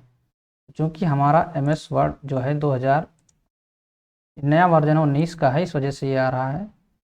चलिए मैं इसको क्लोज करता हूँ, आपको 2007 का खोल के दिखाता हूँ। ये मेरा MS ऑफिस 2007 ओपन हो रहा है। यहाँ पे आपको मिलेगा पेज लेआउट, यहाँ पे ओरिएंटेशन, लैंडस्केप, पोर्ट्रेट। ठीक, तो यहाँ पे अब सवाल क्या है देख लेते हैं। पेज ओरिएंटेशन का ऑप्शन आ रहा है। पोर्ट्रेट और लैंडस्केप से तात्पर्य है पेज लेआउट और पेज ओरिएंटेशन। अब दोस्तों आप सोच रहे होंगे कि इसका ऑप्शन 4 आंसर सही होगा, लेकिन ऑप्शन 4 आंसर इसका सही नहीं होगा। इसका सही आंसर जो होगा, देखिए पेज लेआउट में यहाँ पे बहुत सारे ऑप्शन आपको देखने को मिलेंगे। कॉलम मिलेगा, साइज भी इसमें, पेज साइज यहाँ पे भी है। पेज साइज यहाँ पे जो ऑप्शन दे रहा है पेपर साइज, ये है पेपर साइज। आप A4 सेलेक्ट करना चाहते हैं कि लेटर सेलेक्ट करना चाहते हैं, ये यहाँ पे आपको पेज लेआउट में ये ऑप्शन भी मिल रहा है। लेकिन यहाँ पे सिर्फ ओरिएंटेशन जो दे रहा है, पेज ओरिएंटेशन, इसी में पोर्ट्रेट, लैंडस्केप का ऑप्शन आपको देखने को मिल रहा है। इसका जो सही आंसर होगा वो पेज ओरिएंटेशन होगा, ना कि पेज लेआउट। पेज लेआउट में आपका पेपर साइज भी आ जाएगा। नेक्स्ट क्वेश्चन है, 1,00,000वां भाग निम्नलिखित के समान है। तो इसको आपको बताना है। ये तो मैथ का ही सवाल है, समझ लीजिए। 1/, आपका 1,00,000, तो 1/1,00,000 लिखेंगे अगर हम यहाँ। 1,00,000 में कितने जीरो होते हैं? 50 इकाई, दहाई, सैकड़ा, हज़ार, 10,000, लाख। तो ये हमारा 1 लाख हो गया, यानी 1/10⁵ ऊपर ले आएंगे तो 1/10⁻5 हो जाएगा। लेकिन यहाँ पे नैनो का मतलब क्या होता है? 10⁻9। पिको का मतलब 10⁻12 और माइक्रो का मतलब 10⁻6। मेसो का मतलब मुझे पता नहीं है, तो इसको हम काट करते हैं। यहाँ पे जो सवाल है 1 लाखवां भाग पूछा गया है, तो आप सोच रहे होंगे चौथा होगा, लेकिन चौथा नहीं होगा। तो ये सवाल यहाँ पे गलत है मेरे ख्याल से। यहाँ पे 1 लाखवां की जगह पे यहाँ पे 10 लाखवां पूछना था, या फिर 1 मिलियन। यहाँ पे इनको 1 मिलियन का पूछना था, ये क्वेश्चन यहाँ पे होना चाहिए था, या फिर 1 माइक्रोन यहाँ पे पूछना था। तो ये 10 लाख के बराबर हो जाता है। इसमें हम 1 जीरो और बढ़ा देंगे, तो ये हो जाएगा 10⁻6 और ये हो जाएगा 10⁻6। तो इसका सही आंसर फिर हो जाएगा माइक्रो, यानी ये वाला ऑप्शन इसका सही हो जाएगा। चलिए चलते हैं नेक्स्ट क्वेश्चन पे। कंट्रोल एक्स का प्रयोग निम्नलिखित किसके लिए किया जाता है? तो आप जानते ही होंगे कंट्रोल एक्स का प्रयोग करने के लिए क्या आता है? कट के लिए। कट के लिए कंट्रोल एक्स, और कॉपी के लिए कंट्रोल आपका सी का प्रयोग किया जाता है। तो यहाँ पे इसका आंसर हो जाएगा सी। और पेस्ट करने के लिए वी का प्रयोग किया जाता है। तो यहाँ पे सी हो गया आपका कंट्रोल प्लस सी आपका कॉपी के लिए, वी हो गया इसके लिए पेस्ट, सॉरी यहाँ पे कट के लिए एक्स हो गया, पेस्ट के लिए वी हो गया। इसका आंसर यहाँ पे कंट्रोल एक्स ही हो जाएगा। इंसर्ट के लिए देखिए आप यहाँ पे जब अल्ट बटन दबाएंगे, आप देख रहे होंगे यहाँ पे इंसर्ट पे एन आ रहा है, तो अल्ट प्लस,